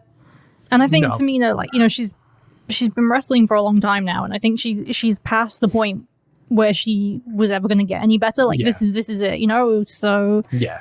Oh yeah, no, I'm not saying, I'm not like, oh, she needs to get better or anything like that. But you know, she's got her and you need mid card to mid low card, and having I suppose a bigger person in the mid low card means that you've got a bit more variety down there as well.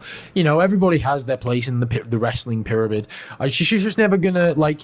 She's never going to set the world on fire. But that, you know, she doesn't need to at this point. No, I guess not as well. Carmella was eliminated, wasn't she, because Reggie couldn't catch her? Yes. Then Naomi gets kicked outside, but she lands on her back with so her feet don't touch stuff.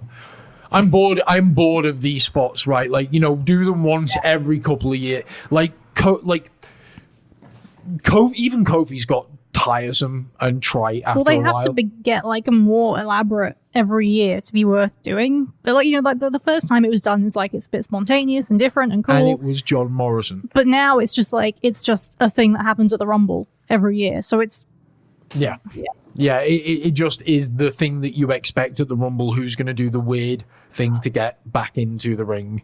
That age-old thing, which Vince always does, is, haha, that was funny. I'm going to do it all the fucking time. Yeah. I don't know. So I missed exactly how they got there, but I know I think she was trying to push herself back in by her feet, and then Bianca was there, and then her and Bianca end up hanging onto the bottom rope by their feet. When they repeated the same spot again. Yeah. Yeah. Because I think Naomi got back up. They repeated the same spot, and then Naomi pulled Bianca down. Yes, you're right. And then they were kind of like twatting each other while hanging on to the outside, which actually, as far as a sort of Rumble spot goes, I quite like that spot. That was something a bit. It was pretty tense. It was definitely something a bit different. I can't recall a Rumble spot where I've seen two people hanging onto the bottom rope by their feet and just twatting each other on the outside. That was something cool and different. So yeah, I'll give them that definitely. And then they basically, but didn't like Bianca kind of help her back in, because that's what it looked like to me. I'm like, they helped each other back in. Mm-hmm. I'm like, okay, fine. I guess neither of them want to be eliminated, so you help each other back. Yeah, it makes sense. A mutually assured destruction situation. Then we get Lana. She's so hot. Lana, yeah. Really? Yeah. Like, not in the sense of, like, she's not like Rhea Ripley or anyone, but like, Lana, you just look at her and go, she's just so beautiful, and she's just so shapely, and she's just Oh yeah, I'd agree with that. Yeah, she's a gorgeous woman. I think I can definitely understand that, but I guess because of how she's booked and the character she portrays, that insipidness just is like the biggest kind of like. Yeah, absolutely. I mean, but you can't help but look at her and just go, she was built right. Yeah, it's like this is an objectively beautiful woman. Yeah. In the classical terms of a beautiful woman, she's just got everything going for her. I think you can say the same about Lacey Evans as well. Yeah. Yeah, Lacey Evans, definitely. Lacey's Amazonian. Yeah. Like. No, Rhea's Amazonian. Okay, but Lacey's like junior Amazon. Yeah. You want to talk about Amazonians? We'll wait for entrance number 29. We'll get to her. So we get Lana. Lana tries to eliminate Bailey, but gets twatted by Tamina. Bianca. I've put Bianca and Belair, but that's obviously supposed to be Naomi and Bianca. They're still fighting. They're just constantly into each other, trying to eliminate each other. Then we get number 27, Alexa. And this is where I'm like, oh god, here we go, spooky times. But I will say I love the fact that she went to do her spooky thing, and was it Rhea that was just like, I ain't waiting for this shit, bitch, and just tossed her. I really appreciate that. So that is like, that's your smart. spooky bollocks, get out. Yeah, I was just like, fuck yes, Rhea, yes. That was that. Like, was the most realistic thing to happen in this room. It was like, no, we don't. It's like it's like in like Dragon Ball Z. Oh, we'll wait for him to go Super Saiyan. It's like, no, attack him while he's going Super Saiyan.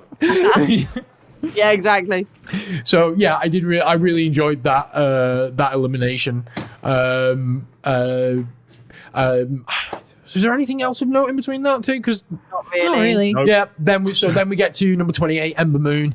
Again, someone who I think has gotten objectively worse since she was in NXT because she came in and fucked up an Eclipse on Shayna.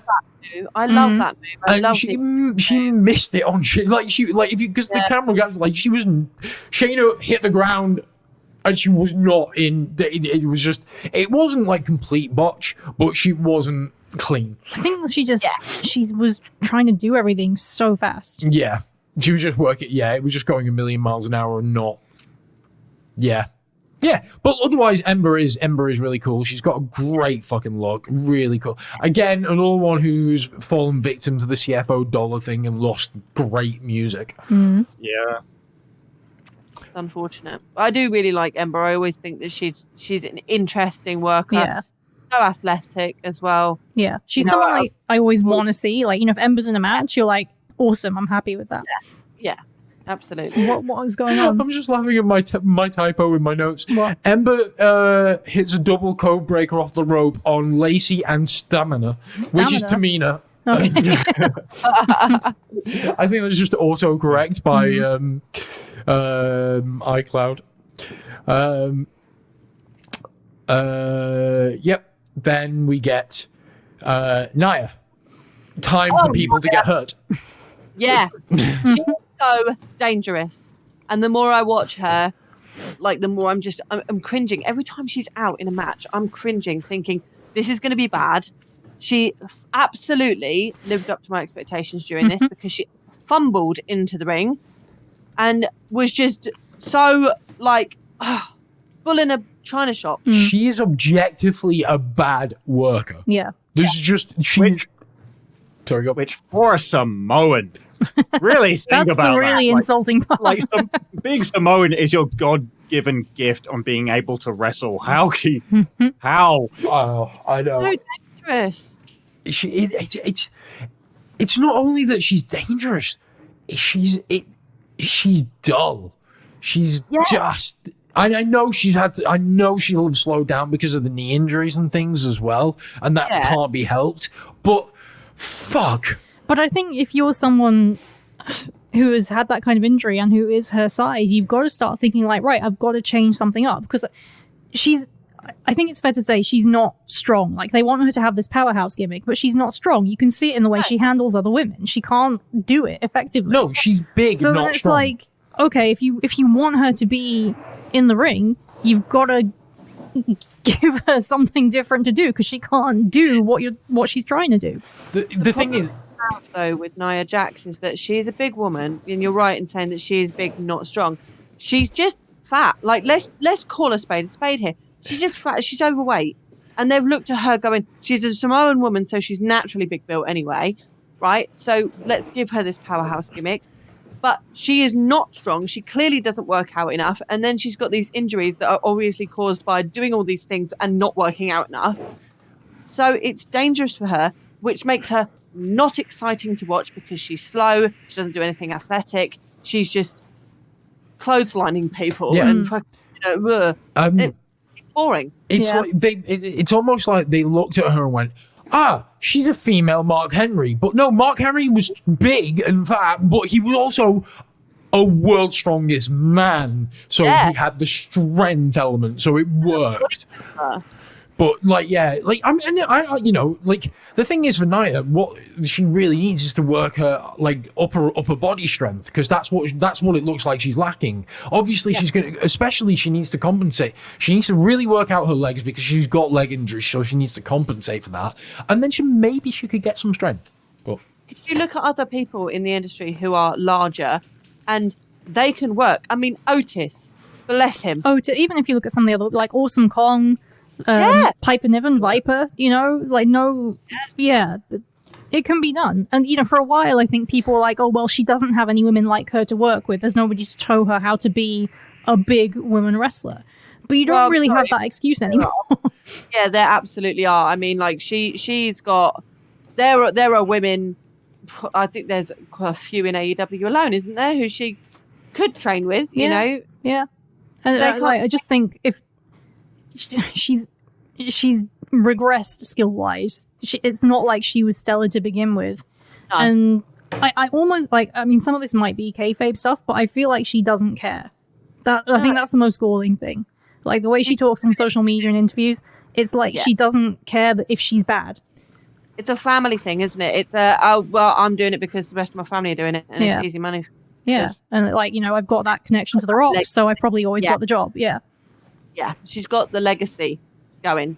As we were talking about earlier with Foley's kid, she's got that legacy going, and she'll never be out of a job. So that's Nia. Dangerous. What did she actually do? We just bitched about her. We've not mentioned anything that she did. We just bitch about Nia time. Can I just get one more in? Go on. I just thought of a funny one. She wrestles like Aja Kong on nitrous oxide. That's a really good. That's actually a fairly. That's not even a dig. That's just a really good analogy.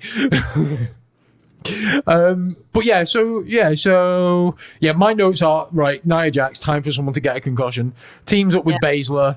Shayna eliminates Lacey with a knee. Nia eliminates Ember. Then Baszler and Jax eliminate Naomi. Then they eliminate Tamina. And then they start fighting each other. And then I've also really sloppy elbows there when they were having to go at each other. They were really bad. That's why I noted here Jax getting even worse in ring. Everything sloppy now. And then I put Jaw eliminate Shayna, which I'm sure is supposed to be Jax. Yeah. I was so sad when Nia eliminated Shayna. I was like, oh, right, I hate her even more now. And then I've got Lana tries to put a sleeper on Nia because she's an idiot. Nia chases Lana around the ring, and Lana slaps Nia, who charges at her and then Lana low ropes Nia to eliminate her. 6 months of storytelling. Yeah. 6 months of storytelling for that. Now hope you enjoyed your speak table of it spots. And then we get the final entrant, number 30, which was Natty. Yeah. Never sad to see Natty in a match. I just thought they'd have someone big. 30 is normally a bigger deal, right? Yeah. And that's not me trying to shit on Natty because Natty's great. But I was just like, okay. You're not a big Natalia fan, are you, Teagues? No, she is competent. She can. She's a heart. She's a heart, so she can work. But if she is like any heart, she is like Bruce Hart. Arguably the worst heart. I would argue Teddy's the worst heart. Actually, yes, I forgot about Teddy. Yeah. But yeah, she is Bruce. She is good. But and that's it. Yeah. Yeah, that's it. She's just good. She was a lot. I mean, obviously, she's been around for a while now as well. She was a lot better when she was younger, I thought. Well, she was. She had the. It was kind of double-edged sword thing of being actually a good wrestler in the era of the divas. Yeah. Yeah. And now she's a good wrestler in an era of great female wrestlers. Yeah. By and large, so it's kind of similar to Tama Tonga. He's a good wrestler, but he's in a company of exceptional wrestlers. Yeah. Yes, that's actually a very good analogy. I also didn't make a note here, and this is just whoever does wardrobe fucking hates Natty. Yeah. Yep. So really shoulder heavy. Objectively, Natty is a beautiful woman. How can they make her look dumpy in whatever they put her in? It's really it's a concerted effort, because if you look at her Instagram, she always looks great when she styles herself. Do you remember when she came out to induct Beth Phoenix into the Hall of Fame? She looks stunning. Yeah. I'm just like, well, They always seem to make her shoulders really massive. Really top heavy. I don't get it. She's small as well, which it's not flattering. No. But yeah, so as Natty's coming to the ring, Nia and Shayna jump on her. She's some good heel heat, I suppose. Yeah, they get back in and start attacking other people because obviously they've both been eliminated at this point. They go back after Lana, but then just leave. And they, on the way out, they throw Natty into the ring. And then Natty and Lana hug, because apparently I'm guessing there's some storyline shit there that don't watch the weekly product. Supposedly supposedly Natty trained Lana. Oh, of course she did. Yes, of course she did. Then Natty twats Lana and eliminates her, and Lana is crying outside the ring, which is always how you get people over. Make them cry. That's yeah. Okay. Then Natty and Bianca go after Rhea, if I remember rightly. Yeah. They nearly eliminate her, but Bianca tosses out Natty instead. And then we get down to the final three, which is Bianca, Rhea, and Flair, which is a pretty damn good final three, all things considered. But did anybody else have that little bit of fear in the back of their mind? The Flair fin? Yes. Oh shit! No, not again. I got spoiled on the winners of both Rumbles, like while we were getting ready to watch them. Just before you go into it, I just wanted to put a PSA. If Wrestle Talk, stop putting your videos out the next day with the fucking winners in the thumbnail. Yes, because I saw that. You didn't, I did. So I knew who was winning both Rumbles. Yeah. What culture salt out your fucking thumbnails? The final three, their wrestling and their chemistry was so good that I was still kind of tense, and I still had moments where I was like, oh, I forgot that I knew who was winning. But on the What Culture Wrestle Talk and the UK YouTube wrestling journalists, they have no excuse. They know everyone in the UK is not watching it till a day later because of the fucking time. Yeah. You can still put out the video, just don't put the fucking thumbnail there. It's like you're ruining it for so many people. Anyway, sorry, that just really angered me. But yeah, back down to the final three, which this is where that Rumble came alive for me. This is like the entire best part of this Rumble. This final three, they all work great together. Some really good back and forth. Because they just start attacking in each other. They double team on Flair. That was it. Bianca and Rhea double team on Flair. Flair fights back with a release belly to belly on Bianca. That was like a proper throw across the ring there, wasn't it? I mean, Flair's got some fucking strength. Flair is like fucking. She could toss me across the room. Wait, that sounded really wrong. Moving quickly on. So Rhea and Flair start trading blows. We know those two work great together. Flair goes to try a suplex on Rhea, but she blocks it. Rhea then tosses Flair, but Flair hangs on. He goes to toss Flair, but Flair hangs on. Then Rhea and Bianca eliminate Flair, and I was like, oh my god, they're going to put someone good over in this Rumble. Awesome. They're going to put a newer talent over. Great. Personally, just because I love her to bits, I would have rather seen Rhea win. And then, do a reverse on, obviously Charlotte's not a champ at the moment, but it'd been cool to have, after, the deflating Mania last year. Time. Yeah, it's inevitable. But yeah, after the deflating Mania last year, it would have been nice to see Rhea get that win and then, But I guess she's going to get a fucking NXT title match against EO anyway soon, so I think it even would have been nice to have Rhea eliminate Charlotte by herself. Like the fact that it was like, oh, it takes both these women to get rid of Charlotte. Just let Rhea have that. Yeah. It doesn't change anything. And then we get, so down to the final two, Bianca and Rhea. They end up in a spot where they're hanging outside. I think that was just after they eliminated Charlotte, and then they sat on the apron and they kind of look at each other and just I did like that mutual respect spot where they're like, right, let's get back in there and fucking fight. And they did get back in, start just trading a few blows. Bianca starts doing the shoulder barges in the corner, goes to get on the top rope. My notes make no sense at this point because it says shoulder gets on top rope, but Rhea hangs on. Don't know what that means. Bianca cornered Rhea and they really went for it. But Rhea didn't let her get the move off on her. Then they both, So then they both met in the middle with what I can only describe as a double face plant. I didn't it looked like they were trying to do a double down face buster. Yeah.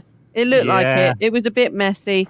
It was a bit like what you should never go. What was that supposed to be? Yeah. But then we get some good brawling on the mat, a little bit more back and forth. Typical kind of like counter, finish. It's like where they're trying for their finishers. And what did Bianca hit before she tossed out Rhea? I remember she tried to hit a KOD, but Yeah. Rhea countered. I'm not sure what happened after that. Yeah, I know, I'm not sure what happened. I just remember Bianca eliminating Rhea and me. I was in a bit of disappointment at that point. So I was disappointed, but also still happy that it was someone new and different, and they're pushing someone. yeah, and I think Bianca, like, she's a good babyface. Yeah. You know, when she was at the end, like, we're jumping ahead a bit here, but when she was pointing at the WrestleMania sign and crying and then saying, like, that, you know, for mommy and daddy, like, this is for you, and like really showing some emotion, I was like, do you know what? This is someone people can really get behind. Yeah, definitely. So, and you know what? It's a great thing for women of color as well. Yeah, I mean, like the more diversity they push, the better. Yeah, but still, Rhea Ripley for president. You know. Amen. Right, cool. So that's the Women's Rumble down. We're going to take a quick break and we will be back with the rest of the card and the Men's Rumble after these short messages from our sponsor. Well, not from our sponsor, really just me reading an advert. So yeah, enjoy. Back in a minute. Hey guys, Nero here. I just want to take some time to tell you about our fantastic new sponsor, Peasy CBD.co.uk. So, as you know, here at Rambling Stoners, we're huge proponents of the medical benefits of cannabis. You know, hence the name, like, we are fans of cannabis. But unfortunately, as we all know, cannabis is not legal everywhere. Not everywhere is as forward-thinking as the damn, and I hate to say it, the United States. And Canada as well, I believe. But, you know, we've talked before on Rambling Stoners about the benefits of CBD. It's a non-psychoactive element of cannabis that still offers like a lot of the really great medical benefits that you get from smoking weed. Maybe not the full spectrum, but definitely still worth a shout. I mean, I use it to help with insomnia, lower back pain. Naomi uses it to help with nerve pain in her arm. And it's also a really nice alternative for stoners who do want those medical benefits, but without, you know, not everyone wants to get high all the time, right? So, yeah, this is where CBD comes in. Now, my friend Dan, he's got his own site, easypeasycbd.co.uk, and it literally is your one-stop shop for pretty much everything that you can think of CBD. They have really high quality CBD profiles, multiple profiles available, which you can read about on their site. They provide full chemical lab reports for all their products, so you know that you're getting top quality products from, like, top quality CBD products from them, and you can be really confident in knowing what you are buying is some of the best stuff on the market. So the five main profiles of CBD that they cover over at Easy Peasy CBD are CBD isolate, which is the standard form that you will find CBD in most places. It's pure CBD, and it's generally the most cost-effective option.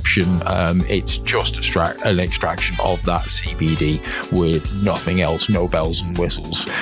They also have CBD broad spectrum, which so this isolate includes 90% CBD and also 10% CBG, which is cannabigerol, if I'm saying that right, which it provides a nice like entourage effect to the CBD. It's definitely worth checking out. Some of the earlier vape juices that I had were broad spectrum vape juice, and they were all really, really good. Then you're coming on to some of the more big daddy stuff. You've got CBD full spectrum. Now, the joy of full spectrum, and this is one of my favorite profiles, is it preserves a larger portion of the natural cannabinoids from the plant in the extract process. So you're not just getting the CBD and the CBG. There's a whole spectrum of cannabinoids in a cannabis plant. So therefore, I find this profile to be a lot more effective, and it has the added bonus of it retaining a lot more of that natural plant flavor to it as well. You can. Yeah, I've had multiple vape juices on that are full spectrum, and it's definitely one of my preferred profiles. The other one they do, as we've mentioned about CBG, they have got a CBG focus isolate, which is basically a 50-50 split of CBD and CBG. It's interesting. It definitely, like, you get more of that entourage effect from the CBG. It's a nice profile. I definitely recommend it. Is like, once you go from CBD, if you like broad spectrum, it's something worth checking out.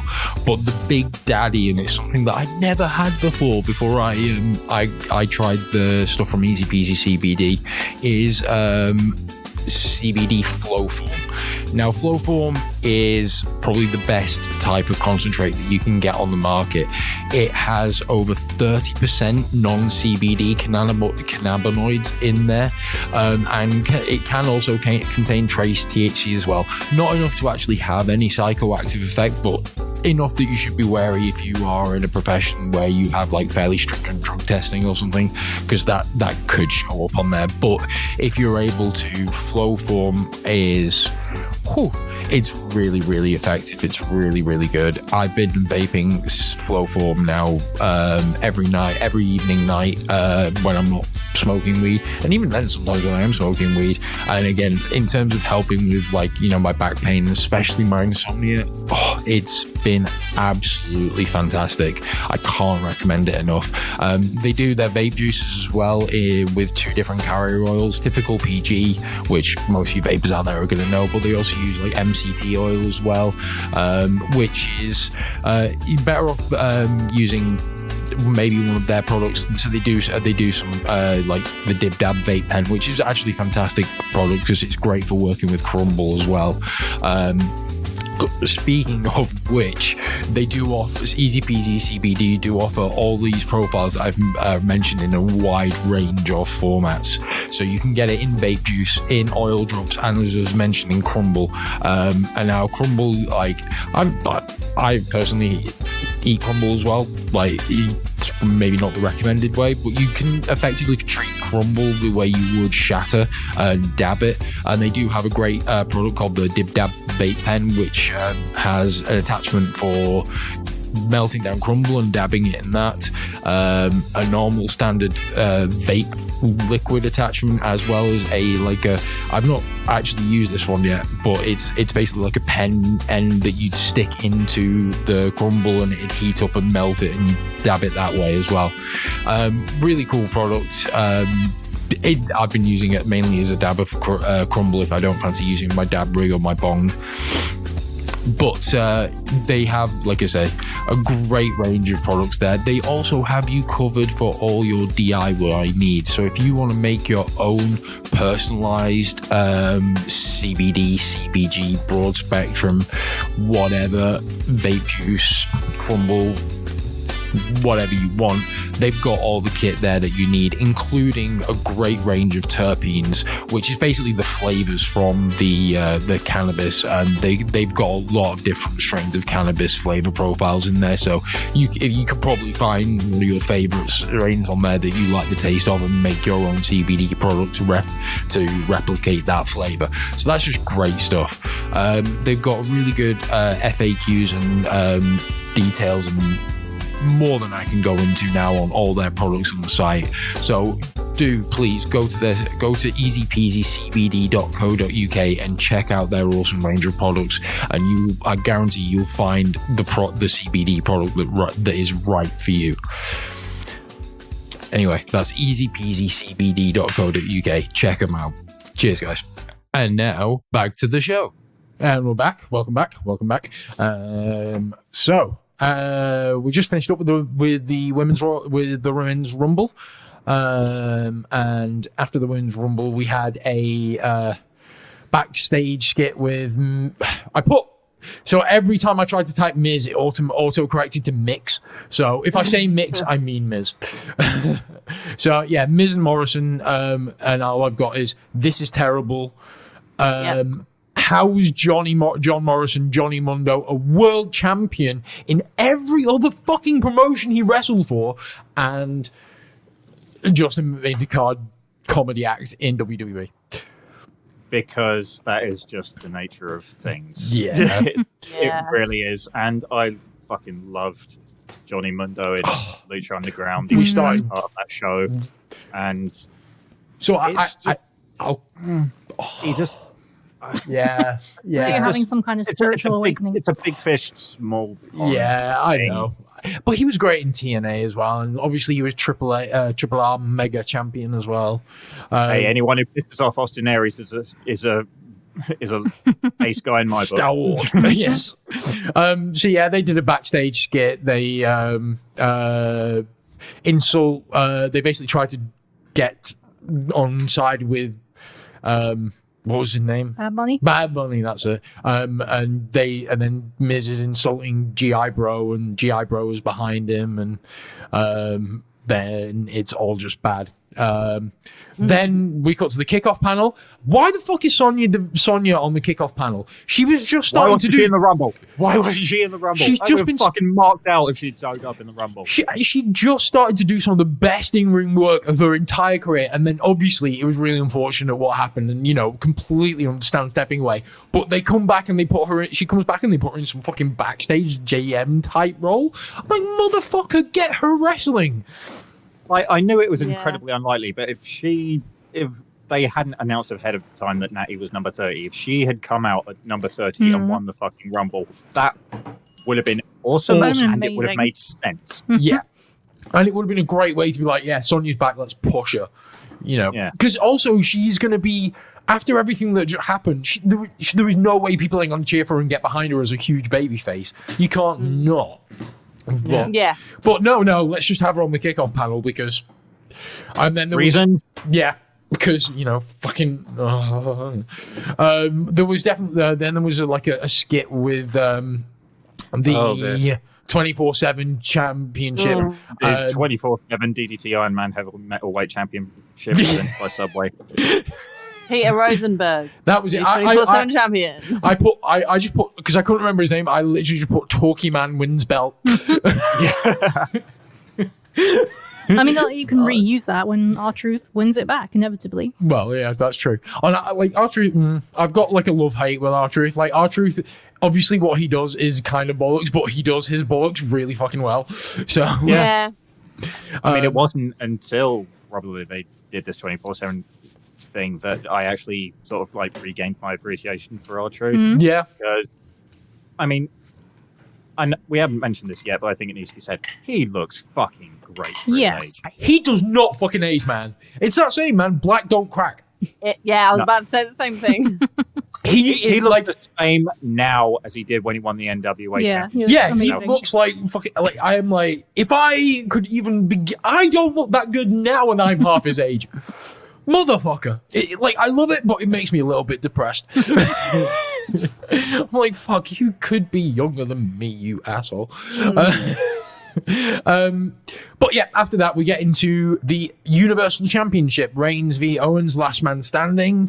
For garbage wrestling, it was pretty good, I thought, overall. I actually wrote a shit ton about this match. I did. I did as well. But This is the one that I drifted out of. Like the whole show, Yeah. this is the one that I just didn't really pay attention Well, to. the thing is, because it wasn't that, both the guys did great work. Roman's doing some of the best work of his career, but there was just something, especially with the last man standing in a no crowd environment, that I don't know, it just doesn't work for me. I have a few thoughts on it as a whole. First of all, Reigns is a great heel because I absolutely fucking hate him. And Owens has one of the greatest entrances, and he's just such a good actor. His raw emotion is brilliant. Mm-hmm. But so this, with the crowd noise and everything else going on, which was just weird, and then the spots where they're up in the crowd and they're up in the screens, it just doesn't have the same effect. No. Mhm. but also just what the fuck are the rules for a last man standing match when there's so many times that they're both on the floor and they're not being counted. And also, we will talk about the botchiest of botch finishes at the end of this match as well. Yeah. So I think one of the reasons I was able to write so much about this is because I wasn't that into it, so I was able to just to type furiously. Just doing a play-by-play of it. Yeah, pretty I much. wasn't really paying that much attention. So, I mean, they open up with, they come out brawling strong, which was good. You know, they should, because it's a blood feud. Like so many matches, especially in WWE, when it's supposed to blood feud, these guys have been at each other's throats. One's hospitalized the other. Somebody's fucking threatened the other person's wife intimately. I'm not going to say rape, but I just have. And then they'll start the match with a lockup. Yeah, and that is so fucking immersion breaking. They did the right thing. They completely. Like, bell rings. It's like, right, fuck you. Fuck you, cunt. I'm gonna fucking and. Yes, that's how a match like that should start. Perfect example. One of my favorite examples of this was the KO Sami Zayn feud, where they had that match, and the first thing that Zayn did was helluva kick KO in the corner. It was fucking amazing. One of the best openings to a match ever. I popped like a mark when that happened. I was like, yes, it was so good. Battleground 2016. Yes, underrated show. Actually, really underrated show. Yeah. One thing I did want to say about this match, though, is because I'm watching so much AEW and New Japan, the play-by-play commentary in WWE just is not as detailed, is it? No, it's fucking horrible. Commentary in WWE is just fucking horrible. Yeah, it's like they're just trying to play off of each other the whole time rather than telling us what's going on or what the moves are called. You know, I like that. I like that because it's immersion into the characters and. The commentary there to tell you the story of the match, not to make quips and push you know, is early we get an early Superman punch from Roman, which KO dodges, and then Roman goes again but hits it, and KO's down for 4 count. Last man standing, knock your opponent down for the count of 10. That's how you win, just for those that didn't know. So no pinfalls, no submissions. Then KO comes back after he gets back up with a pop-up powerbomb, which gets Roman down for a 4 count. Roman rolls outside. KO posts Roman on the outside, and then Roman reverses KO into the steps and hits a spear, which kept KO down for 7. I will say this, like, whatever you think about Roman, one of the better spears in the business. Oh, yeah. Absolutely agree. Yeah. I would. It's a controversial opinion, but I would put it ahead of Goldberg's. I put it ahead of most of, the only other guy that I think has got a really good spear is Lashley. Like, he's got a great spear. Like, when he was allowed to use it. Yeah. And Edge has never had a good spear.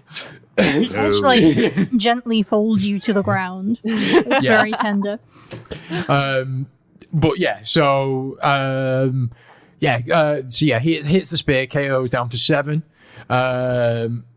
Roman then go get steps, I put, because my grammar's fucking appalling. He go get steps and he hit KO. Big man hit other big man with step. The 20,000 ton stairs.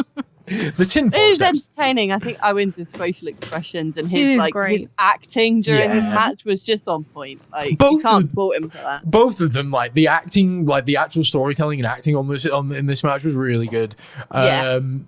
He gets hit with the steps, but he stays standing. Then Roman hits him again, but KO bounces straight back up. And then I put them moving into air quote quack crowd. Yeah. I was just scared that they were going to break all of the screens. That's what I kept thinking. I was like, what if they smash those screens? Like, that's going to be expensive. And and some poor person who's paid for a ticket to be on one of those screens is going to be so pissed. because they WWE is short of a few bob. Like, you're like, that's going to be expensive. Like, WWE have destroyed Corvettes, limousines. I'm not saying it was logical. It was just one of those kind of like one of those like admin thoughts you have where you're like, well, if that happens, that's going to be really problematic. Careers, families, probably nations. They've killed men. Yeah. They've covered it up. Fucking dark. So yeah, they're moving up into the LED boards of the crowd, which is where they get to basically repeat the spot that they did on SmackDown like a week or so ago. But yeah, they're up there. They're doing some brawls. Roman hits another super. No, KO hits a super kick, which gets Roman down to 5. KO drags him up, smashes his face into the steps because they've taken that first layer of the crowd.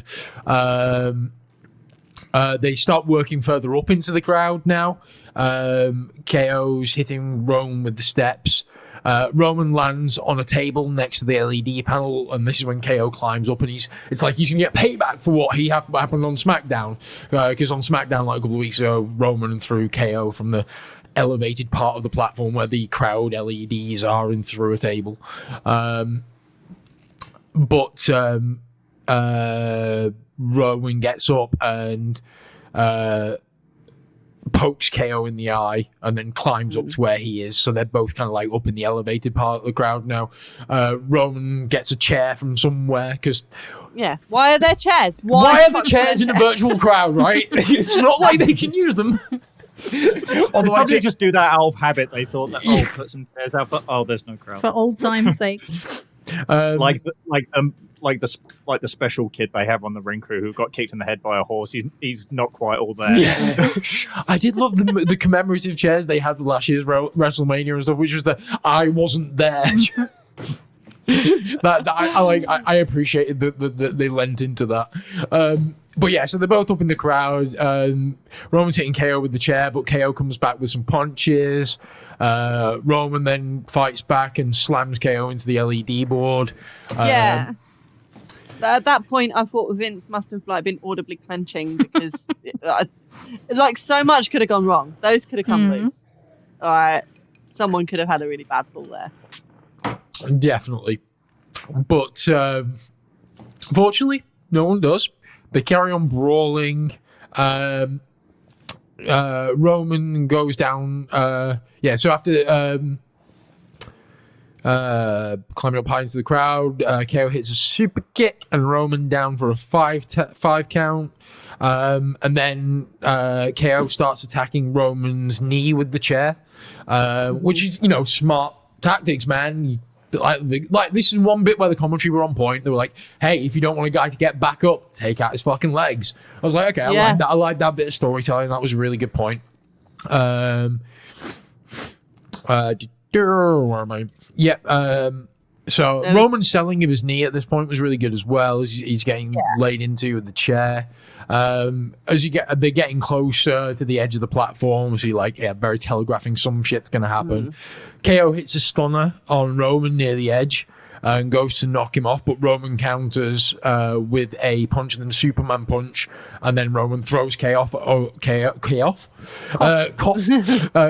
off the ledge through the table, which is basically just a carbon copy of the spot they did on SmackDown. It did look like it hurt though, and it was quite a good spot. It was clean, but it looked hard, Yeah, no, I mean, the one thing that WWE are always really good at are those kind of gimmicky spots. They, especially now, they've got the production values to make it all look good. But KO's down for a 9 count. Less whiskey. I've had one whiskey. KO won, so he gets up at the 9 count and then just starts stumbling backstage, dazed and confused. I noted here, I think he's doing a parody of Jericho's parody of Goldberg's entrance, getting lost backstage. So yeah, Roman follows him backstage. They do some brawl. Oh god, this is where they stole the Sammy Guevara golf cart spot. Actually, this is when just out of nowhere. I tuned back in again, and it was fucking hilarious because the ref's helping Kev up or checking on, being like, "Are you okay? Can you continue? You're good to go." And then the golf cart kind of whoops in. I was like, "You could have told him, ref. You must have seen it coming." must have seen that. How did he not see that? And yeah, that's not all on the ref. Like, how could he not see or even hear that in his periphery? To be fair, electric motors are pretty quiet. It was a great visual, but I don't feel like I was meant to laugh. It was hilarious, though. I really did. Really good. The one and thing... I loved it after bit. As, Go on. like, the afterwards bit where Owens was just like, he was obviously just an angry boy, and he was like, "You son of a bitch!" Can't believe you tried to kill me with a car. This is wrestling, damn it. Did anyone else notice that Miz had just left his money in the bank briefcase? Yeah. Okay, it's just on the table backstage, just like there. I'm sure that there was a briefcase, and then there was him and Morrison's coats next to it, and I just thought that's probably not supposed to be there. Someone done goofed. There's a few more spots here and there, but the next real big spot is where they're brawling, and KO knocks Roman down onto the table, and there's a forklift, and KO gets in a forklift and is immediately has no idea how to operate a forklift. Yeah. For like a good 30 seconds, he's like, shit. This went so much better in rehearsal. Yeah, they told me. But eventually raises the platform on. And he didn't do the fucking smart thing, which was like, was it how Mick won one? Where he pinned Roman with the platform. Pin Roman with the fucking forklift so he can't get up. No, he gets up and then does a jump off the does a senton off the top of the forklift onto Roman through a table, which had them both down for a 9 count. Yeah, but then Reigns tried to crawl. He got up and then fell over again and was crawling, and the ref did not count at that point. No. I was like, he's not standing up. There was some definite shoddy ref counting in this match. Yeah. Well, I mean, there's not much really else of note. Let's just skip to the fucking horrific finish. So initially, it starts out as a fairly fairly cool finish. So Roman gets some handcuffs and he's laying into KO, beating him with the handcuffs as a knuckle duster. Then role reversal, KO's doing the same. And what KO does is he gets the handcuffs. They're near like a stanchion type thing that's like for the display Titantron shit. It's like scaffolding effectively. And what Roman does is he handcuffs like KO through the KO handcuffs Roman through the scaffolding to the bottom end of the scaffolding, and it's like in such a way that Roman can't stand up because there's not enough give on the handcuffs, and it's like, oh, that's really clever. And so what Roman does is, as the ref's count, is he drags him, and the ref takes a twat of a bump into the scaffold. I thought that was good really on that good. ref. Good on that ref. Yeah, that ref can take a bump. Who the ref was, but I enjoyed that spot. Yeah. Like, I think that was good heel heat on Roman. Yeah, up until that point, great. Then Paulie comes out and can't use keys. Yeah. It's like just a curse of wrestling. You like either wrestlers can't tie knots or they can't use keys. It's just, it happens all the fucking time. And then the new ref comes out, starts counting, realizes that they're having trouble with the keys. Just stops. Yeah, you could tell at one point where he's counting and then he holds his ear. So I think Vince was probably like, stop counting, stop counting, damn it. It was like, yeah, I mean, if you're going for like realism, he should have fucking finished the count and KO should be champ. Yep. But it would have been so easy to improvise and have Roman take out the other ref. or even have Paulie just go and twat him and push him out of the way. He didn't even need Paulie to take him out or twat him. He just needed him to stop the count and just like push him a bit to stop the count, just distract him. They could have done a multitude of options. I think the moral of the story is they need like toy handcuffs. They need handcuffs. Like, you can get gimmick handcuffs that have a breakaway. You just push a button and they come away, right? Like, why don't they just have that? But yeah, it kind of like what was a not necessarily, I mean, last man standing matches are never going to be that great without the crowd reaction, because that kind of match really builds on the crowd and the kind of like, holy shit. So obviously that kind of lessens the impact. But overall, as far as those at least it wasn't Edge and Randy Orton, right? Yeah, it ended. It ended before I'd aged a decade. Like I'm pretty There sure were some good spots. yeah, there were some good spots. It was well worked. The storytelling was good. It was just completely ruined by that end. It completely took me out of the ending.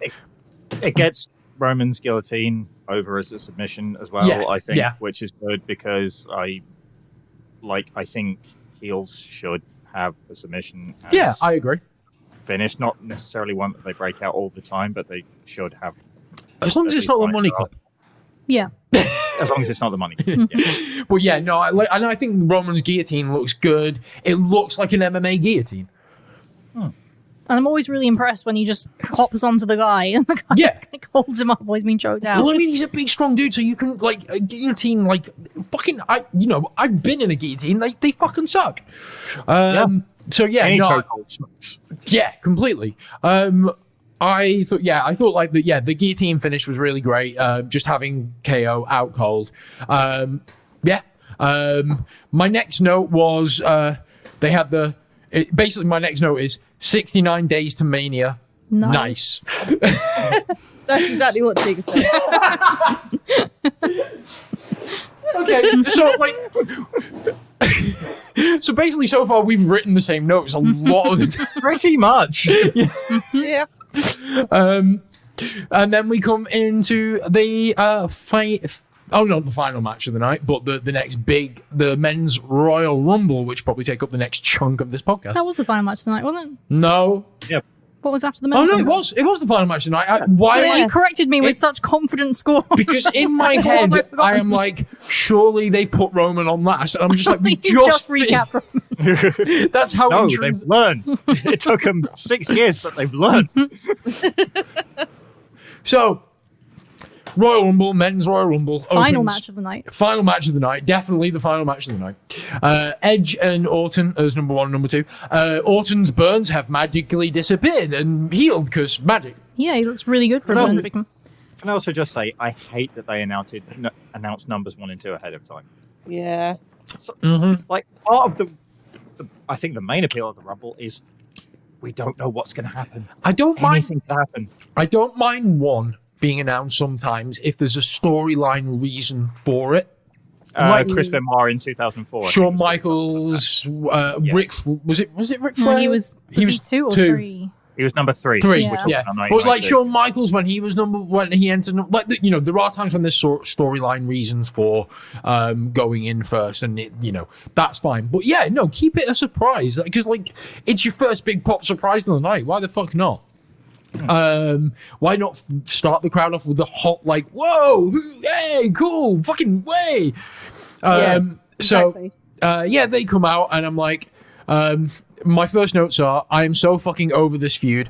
Can't even hear Edge's music over white noise crowd nut sounds, which is like the highlight of Edge coming out. As much like fuck Alter Bridge as a band, but that's a banger. Orton no longer in mask, magically burns heel overnight. Lol. Edge runs up ramp, lay into Orton, drags Orton into ring. Orton rolls out. Edge chases him down. Send over barricade. Edge continues laying to Orton outside. I mean, they did some good brawling. Edge sends Orton into an announce table, but I'm just done. I'm done with this feud. Well, I kind of hope they've wrapped it up now because they also had a match on Raw last night, which Edge won. And my assumption is they're going to carry on with the Randy Bray stuff now. Okay.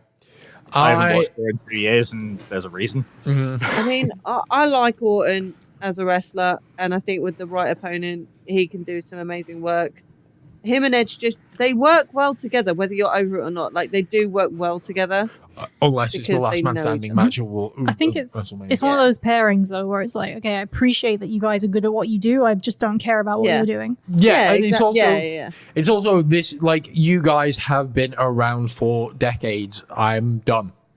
And it's great that Edge is back, and I've always loved Edge. I always really have, and like Same. there's some spots later on in this where I'm like, oh yes, Edge, but at the same time, stop putting over attitude here, guys. This is the other thing my brother said to me from the kind of Laps fan point of view was like, I like Edge, but did he need this? Like, do they not have anybody younger that they could have done this with? Yeah. And that was my takeaway from. But oh yeah, we've telegraphed the ending, by the way. Edge wins. Hopefully, if you're listening to this I think podcast, we've done that with every match. spoilers. Yes. Why break? Yeah. So number 3's Sammy. Neither of them give a shit that Sammy's No. coming in, by the way. Like, He just runs in. He does a chop block on Edge. Kinda. He teams Orton and Sammy team up because heels on Edge, and then the good old faithful rest hold from Orton. Because It'd be weird if you didn't do it. I was trying to think of a joke, and then I had to move on to carry on taking notes. But I was like, rest hold by Orton on Edge because God forbid he should work faster than. And there was going to be a joke in there, and I never came back to finish it. But Orton beats on Like Edge. a Mad Lib. Fill it in yourself. Yeah. Orton beats on Edge while Sammy watches for a while, and we get number 4, Mustafa Ali, who the leader of the gimpiest faction in all of wrestling. yeah. I've just put my note for Mustafa Ali is that he looks like an Asian version of Tiger. I definitely see it. My eyes when he came out. My note is Ali is a pretty boy. He deserves better. Yeah. He's a handsome man. He's a handsome you dude. would say that. Prince Ali. He goes straight in to take on Edge because I guess he's heel. Because I have no idea what Retribution are apart from a comedy. But Orton's little smirk when Ali was beating up Edge was just great. I just love Orton's facial expression. Orton's got great character work. I'll never deny that. That's Yeah. like what makes him one of the things that makes him really good. I figured out what Retribution are. They're NPCs. They're NPC villains in a Batman game. Yes, they are. That's exactly what they are. In fact, yes, if you're playing like it's the second of the Arkham City, when you're just beating up hoodlums in the street, that's exactly what they are. Yeah, just beating up hoodlums and weird masks. That's basically this. They're like Which is- Bane lackeys. They Beating up hoodlums in weird masks, which brings us to number 5. Yeah, Jeff Hardy. Jeff Nero Hardy. Jeff comes in, makes save for Edge because baby faces stick together. Apart from when even though we're going to ignore the 10 or so odd years of heat we had between us. I think that's probably why it's like that. Yeah, we feuded a lot, but we respect each other now. But it's like baby Yeah, faces. but not just like professional heat, like personal heat as Yeah. well. Oh, yeah. No, I know. Of course, especially because of like Matt, Lita, and all. Although apparently Matt and Edge are really cool now. So Yeah, I think they buried the hatchet about 5 or 6 years ago. something like that. And I will just say, though, that Jeff Hardy, ever since I was a child, has always been my favourite wrestler. And even though they're getting some of this old talent in this Royal Rumble, and there's a bit too much of him, I will never not love Jeff Hardy being in anything. I will Even after he nearly killed a guy in a hit and run. Yeah, think- no, we well, forget about that because honestly, we like him. So the thing about Jeff Hardy is it's quite clear that Jeff Hardy is an insufferable, pretentious git in real life, right? You know he goes home and sits staring out of a window while it's raining, writing poetry about his angsty feelings. Yeah. I went to And then he university with a takes- lot of people like that. So And you then like the he new takes drugs and property goes on a then? drive. So yeah, Hardy comes in, makes a save for Edge. Sammy and Ali on to jump up on Jeff, but Jeff counters with a whisper in the wind. Yeah. Orton hits an RKO on Hardy. Orton RKO's Sammy because He's a it's snake. Orton. And Ali then Edge. So he basically RKO's everybody. Then Edge comes back for a spear on Orton, who rolls out of the ring. Edge goes out after him. A lot more outside brawling, a bit more on the table again. I liked that everything stopped while they were brawling outside. Like you kept seeing the ring Yeah. behind them, and everyone was just down. Yeah. I liked Edge's face during this. He looked a little bit like he was just tired of Orton's shit, and then decided to put his face into the announce table. Yeah, I think that was a general like vibe that he was giving off. Like he was basically giving off Murdoch from Lethal Weapon, right? You know, I'm too old for this shit. Yeah.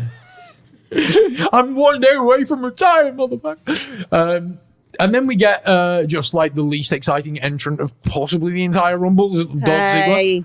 You leave Dolph Ziggler alone. I have a little bit of His little brother's in fucking AEW now. Everyone hates Dolph Ziggler so much, and I love him.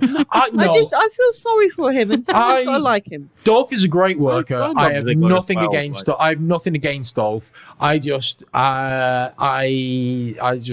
there anybody in wrestling at the moment who is less relevant? Yes. Yeah. And that's not necessarily his fault. He is. No, it is none of it is his fault. But it's just missed opportunity after missed opportunity. Yep. You just by proxy just stop caring. Yeah. And that's it's sad that we feel this way. However, when he was in the Rumble and he used the fact that all of the focus was on Edge and Orton to just yeet Jeff out of the ring was great. I did like that. I like that. That's what should happen. If people are distracted, fucking use it to your advantage. No, that's very much always been his, like, you know, he's always been that sneaky, cunning heel type thing. So, no, and I thought, it was good. It was a good elimination.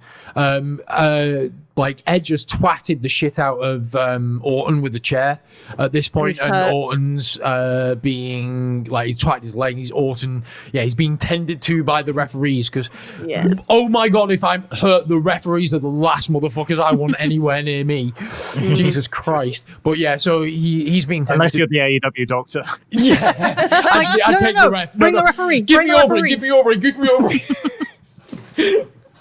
And then we get number 7. Shinsuke. I'm so happy to hear that music again. So good.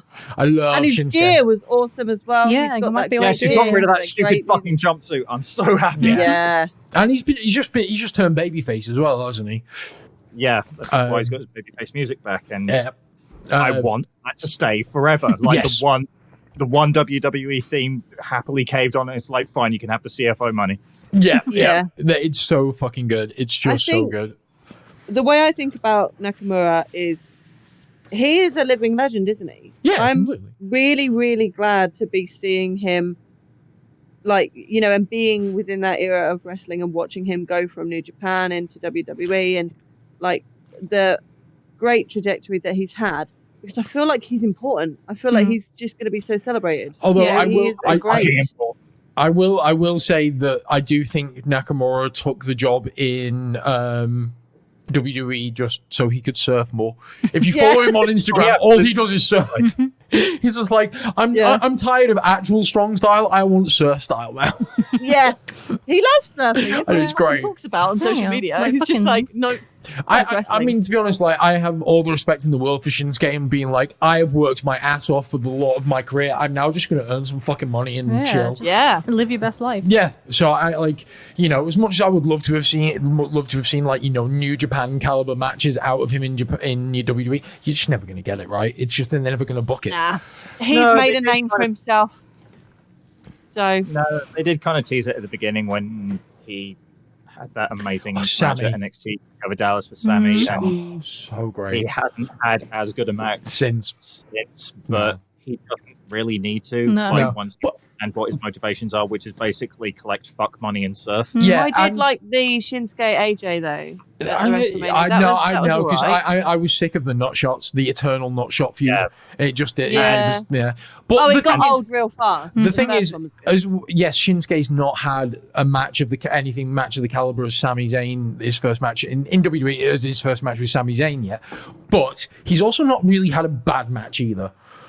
No, he's just had good to very good matches. I would say that the way to describe Shinsuke is when he was in New Japan, he was on the top of his game. In WWE, he is consistent. Yes. Yeah, I mean, he was always going to be a good worker. You can't ever like undo that, right?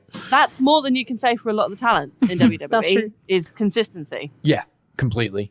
So, Nakamura jumps in. He starts wailing on Dolph, but then Sammy comes up from behind and starts attacking him. Orton is now being taken out by the refs, so we're led to believe that he is out of the Rumble and now going. Because we haven't done this gimmick before. They were so heavy-handed on this. know. Like, even if I hadn't known the result, they would have given it away. By they were like, Edge has been in the Rumble for this long. He's been in so long. He's been in for this many minutes. It's amazing. And Orton has been out. He's gone. Orton's definitely gone and never coming back. He's really gone. I know. It's just like, oh my God. Oh, they're so giving it away. I'm just like. So Nakamura goes to try and eliminate Dolph, and then we get entrant number 8, Carlito. Looking like a fucking unit. He looked He's jacked. in great condition. Yeah, great condition. Like, who was it on commentary who said, like, what's in those apples? Was it Samoa Joe? yeah. Again, someone I wasn't really watching wrestling when he was in WWE the first time around. Good. So, like, I only have really vague memories of him, but he doesn't look that different apart from the kind of facial hair. And he carried himself well in what he did in this match. I was like, he looks jacked. He gets in, like, there's a cool little thing where Shinsuke takes the apple and then just Carlito gets him with a backstabber and then just sort of backstabbering everybody because he hit Ali, and then Carlito goes to eliminate Sammy, but he kind of scurries back in, and then we get Xavier Woods coming out. Who goes? Sammy goes straight for him, doesn't he? Xavier goes straight after Ali, and then Sammy comes straight in from behind. And then I've just got everyone in corners buying time. And then Big E comes out. My favorite member of the New Day. Yeah. Everybody's favorite member. Like, he's just so fucking funny. Right. No controversy there. The thing, I was so surprised by how strong Woods is carrying Big E on his shoulders like that. Like, I think you kind of forget because he's small by WWE standards. Woods is a big guy. Yeah. He just doesn't look it next to some of the other guys they have. So one of my favorite little things about Big E was, like, don't recommend it, but there is a New Day ride along on the network, and it's really funny because Kofi and Xavier are up front and Big E's in the back, and he's got both the windows open in the back, and he's just split legged with his legs out of each window, just like, I need to air out my crotch. It's a bit like, I'm just like, you are comic gold, like, fucking great, and he's a great worker as well. So yeah, Big E comes in, obviously teams up with Woods, and then together the New Day eliminates Sammy, and just start kind of running a little bit of roughshod, and then we get John Morrison coming in. John Morrison, Mundo, Impact Nitro. Yeah, John Morrison, Mundo, Impact Nitro. What was he in? What was he in AAA? Mundo. Oh yeah, he was Mundo. Yeah, because it's World. Yeah. And then, like, him and Nakamura get into it at first. I'm like, I want that singles match. Yeah, that would be a really good singles match. They need to book that because I'm completely on board. Then Xavier tries to eliminate Ali, but Ali gets thrown over. So they're fighting while hanging onto the outside.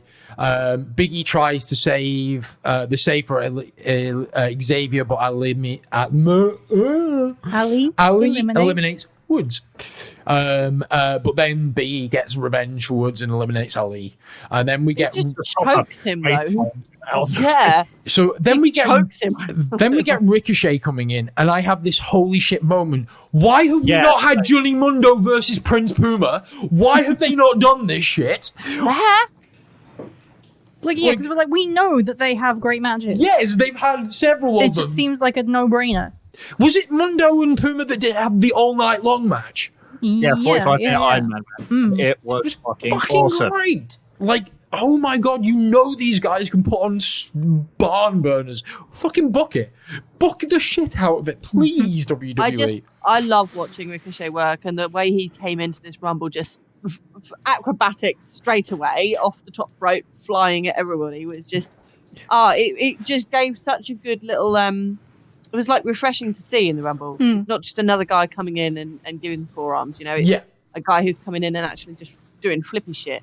Yeah. Like even Edge was just like, yeah, come on, give me some of that. yeah. Him and Morrison are such great opponents. He's like Ricochet's such a waste, like one of the biggest wasted talents in WWE. It's like I love listening to Meltzer. He's like when he was coming up for NXT, like he's a sure thing. They can't fucking miss with this guy. They can't miss, and then they missed, and they were like, okay, I'm never saying that again. But everyone's a sure thing. You know, Aleister Black was a sure thing. Matt Riddle was going to be a sure thing. Like everyone's a sure thing. No, Riddle.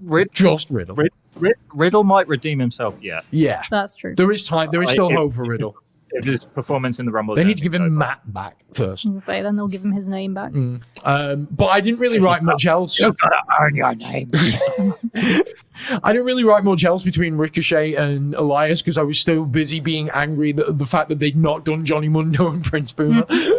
No, I mean I've just put I hate Elias so much, and he eliminated Carlito, which is not cool. Yeah, No. And he couldn't even spit in the face because of COVID. Yeah. I don't. Okay, Elias is not a good worker, but no. I kind of have a bit of a man crush on Elias.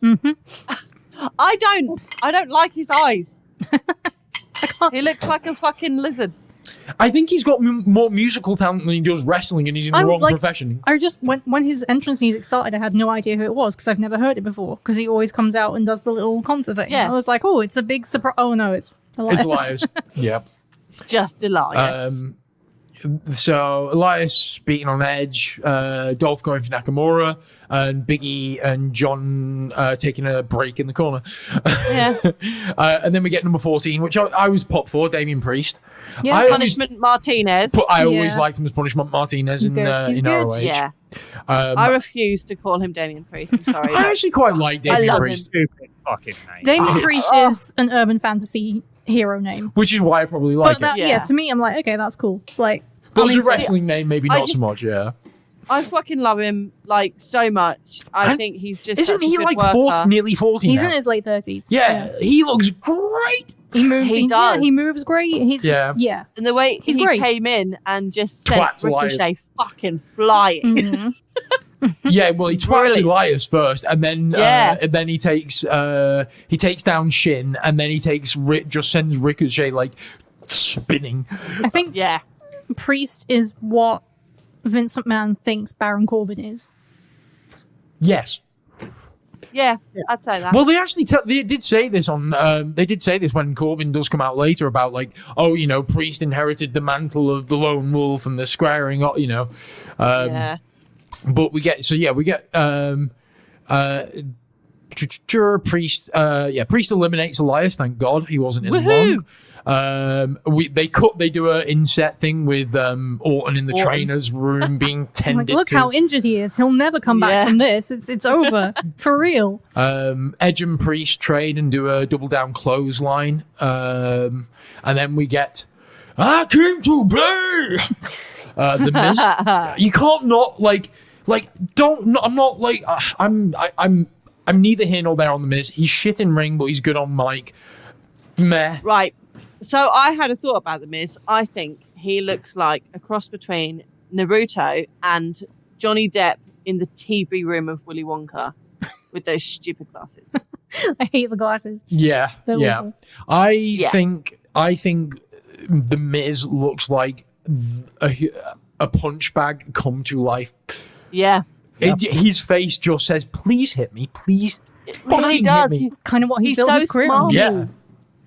But yes, and you can't not like his entrance music isn't great, but that I came to play like every time. I know all the lyrics. Why do I know all the lyrics? Because you've been hearing it for 50 years. Good fucking point. It is an earworm, but so he comes out and just alluding back to their earlier segment with Bad Bunny starts smashing the shit out of their DJ equipment for reasons. Then he gets comes out. he gets in, hits Biggie with a skull crushing finale, which is a great finishing move name. Yeah. Not a great move itself, but it's a great name. No, the Phil Nelson facebuster just looks kind of wimpy. It does. I just think it's got they've given it a really good name. Mm-hmm. It's a shame it's not attached to a much better move. Yeah.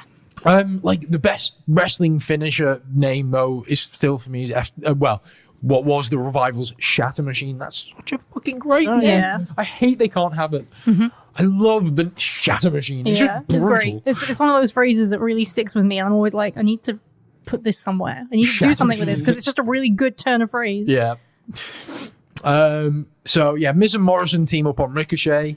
Then they double team Dolph. Bad Bunny comes down to the ring for reasons. Priest eliminates Miz and Morrison due to the distraction from Bad Bunny. And then Bad Bunny does, I didn't see the dive, but he does a dive onto Miz and Morrison. So celebrity it was dive. better than Woo. Snoop's. But in the guy's defense, looked decent. Yeah, I mean, fair enough. You know, celebrity rumble spot. Why not? Did a better top rope dive than Snoop Dogg. I mean, Did a not hard. He did a better top rope dive than Sasha did earlier this night. Yeah.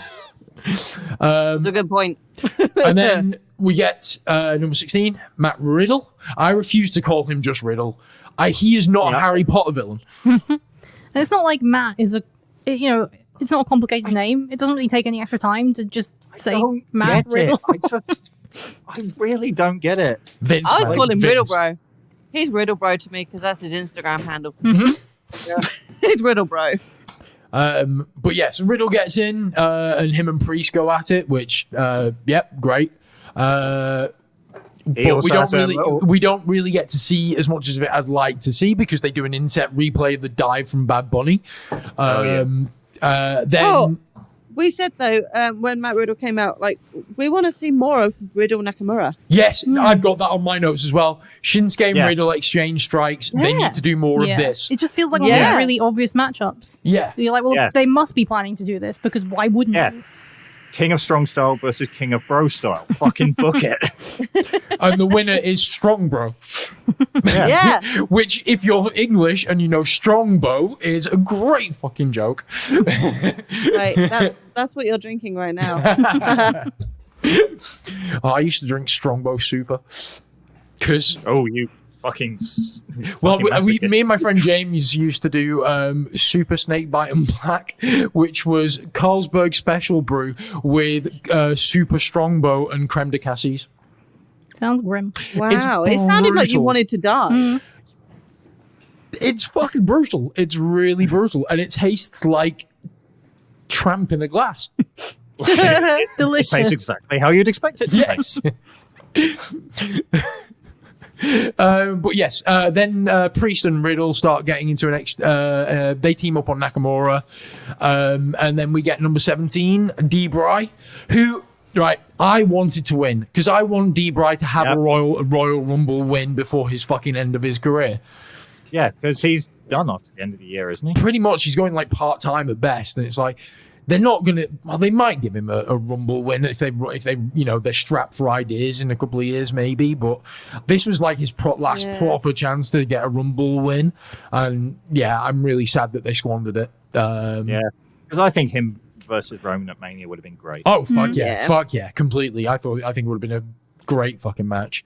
He doesn't necessarily have to win. But the match No, would be great. he's already won a Mania main event, so that he doesn't need that like accolade or accomplishment. He's been there. He just he does after all the fuck ups with the Rumbles from 2015 and 2016.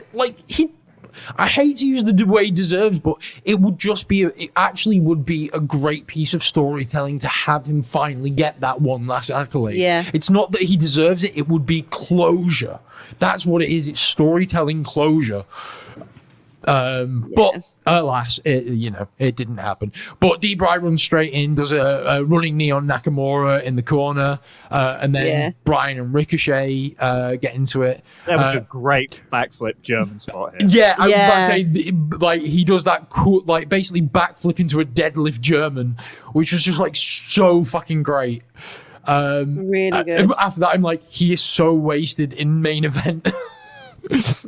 And then I just got typical Rumble brawling. Then Kane and my note after this is because God forbid we use new talent. Yeah, I just put interesting choice, but I forgot how big Kane was. Oh my god! Back in his day, Kane was a great big man, super athletic. Definitely one of the best. Like, it's gotta be Kane. And he One of has the greatest all ever. he has one of my favorite Rumble moments ever. What year was it? Where Vince sends like the asylum workers after him, and he eliminates himself from the Rumble to go after them. This will prove I'm not crazy. Kane in the Attitude Era was always a highlight. Yeah. But now he is a mayor and should not be in the ring. But he did donate his appearance fee to a local charity. No, I know. Like, hey, I'm nothing against Glenn Jacobs. Glenn Jacobs, libertarian, stand up, like, hey, if you're going to be on that kind of right or leaning, I'd rather you libertarian than full on GOP, Let's save the politics. Yeah, no, I'm just saying. I don't want to get started. Choke slam. Because I need to keep those legends strong. Then Kane and D-Bry go to Team a Hell No, like to tease a Team Hell No thing, but then Kane just chokeslams Brian. At this point, I noted camera work is fucking awful. Kane eliminated a few people here, didn't he? Priest and Kane go at it, and because Priest eliminates Kane. Yeah, but Kane eliminated Dolph first, and then he eliminates Ricochet with a chokeslam to the apron as well. Oh god, that was brutal gnarly. as fuck. That's why I don't have that now noted down, because I was like, that was a bump. Yeah, Ricochet was went a crump. Yeah. Ricochet died. But Priest really making a name for himself, which is amazing by eliminating Kane. Yeah, that was the one. Like I can forget. They used Kane to put over Priest, so okay, fine. Good use there. And the two eliminations that he did, like Ricochet, I mean he's kind of lost cause already. And who gives and Dolph same diff, right? So the two eliminations that he got were kind of meh, whatever. Then we get number 19, King Boring. He bores me so much. And I do like Baron Corbin, but I just think he is just such the product of the system that his personality can't shine through. And this I King follow Corbin him thing on the needs to socials, die. and he seems like a guy who has a lot of personality. He's really into his whiskey. He's apparently a master grillsman. I think he would suit that character of like the all-American kind of dad, rather than this King Corbin character, which is just ridiculous. You know what he should be? He should be American badass Baron Corbin. Yeah. That I would fucking buy. Yeah. The King gimmick never, certainly now. The only And he's person, had it a year longer than he should. the only person who ever made it work was King Booker. Yeah. And that was because Booker T is crazy. And even Kurt that Angle went made it on work. Oh yeah, too Kurt long. Angle, but Kurt Angle makes everything work. And actually, I suppose Owen was good as well. But I think the minute WWE decided that if you win the King of the Ring, you have to start believing you are an actual king. Yeah. And then everyone did Oh no, that. wait, we've got the best one of all, the Macho King. Oh yeah, okay, I'll give you that. Macho King was great. But yeah, so Corbin comes out. The other thing as well is Corbin's got a great piece of entrance music, and it fucks me off that it's just like He's got a lot going. Like his moveset is great. Deep Six is a great fucking move. End of Days is great. In the company at the moment. It's just the character work that ruins him. And it's that problem with WWE. If they let wrestlers show their own personalities, they'd have a better product by default. I mean, 50-50 booking aside, but Corbin takes out Riddle with lariat, slams Bryan, but eats a knee from Nakamura, but he then returns with the deep six on Nakamura and eliminates Nakamura. him. Yep. And then we get number 20, Mr. Otis Redding. I love him. I just love this big Who the fuck idiot. is that? No, we get Otis. Otis is great. Otis is hilarious. I just love him. Like, I love that he's just this big idiot and he just doesn't care. And he looks like an absolute tramp, but he doesn't care. And it's just fantastic. I do kind of hate his caterpillar though. Yeah. It's a fun spot to do, maybe in like smaller matches and things, but it's shit when Scotty 2 Hotty did the worm. It's still shit when Otis does the caterpillar, even though he's big. It just doesn't have it. It's dumb. Like, especially in a Rumble, just walk up and kick the motherfucker while he's on the floor, right? It bothers me. But it's a personal pet peeve. So yeah, he hits he takes down Corbin with a lariat, body slams Big E, and then he does the caterpillar on Priest. Then he goes for a Vader bomb, but Corbin knocks him off and eliminates him. I hate Corbin. Corbin sucks. But Yeah. I'd like any wrestler who goes for a middle or top rope move in the Rumble they bring it on they are themselves, asking you know? for it. Like, Yeah. they know how this match works.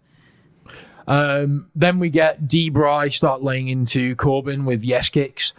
We get entrant number 21, Dominic Mysterio, the son of Rey Mysterio. He is so small, but he's 8 inches larger than his father. I know. And you He's know so what? tiny. For his age and experience, he's pretty good, right? Yeah. Yeah. I think it might just be one of those things that's genetic. He's just I He's got think he's the gift, like the knack. completely bypassed NXT now completely. Oh, completely. Yeah. Like, he's got a wealth of potential behind him, and the fact that he he's does Rey good Mysterio's lucha. kid, I see a bright future ahead for this kid, as long as WWE don't fuck it up.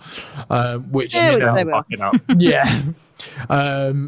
So Dom eliminates Corbin, which I'm like, yeah, that's a nice thing for nice elimination for Dom. Riddle and Bryan starting at each other. I'm like, I want that match. Priest interrupts them and throws down Riddle, then goes after Bryan, but Riddle comes back with some stiff chops on Priest. And then I haven't got much more, actually. I trailed off because then we Not get before Lashley. 22. Sorry. Lashley, you said? Lashley's Yeah. already come out? Yeah, that's what I've got to, is Lashley coming out. Was there anything before that? Yeah.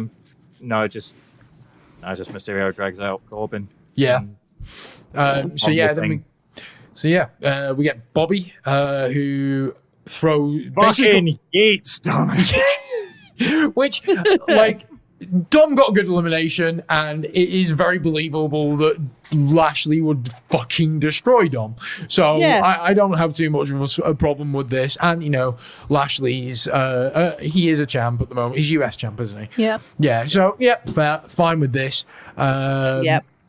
He just throws him out like a piece of trash, doesn't he? He's like, like- yeah, bye. Launched him. And fuck me, like, how old's Lashley? Like 40 plus? He's another one who looks exactly the 40. same.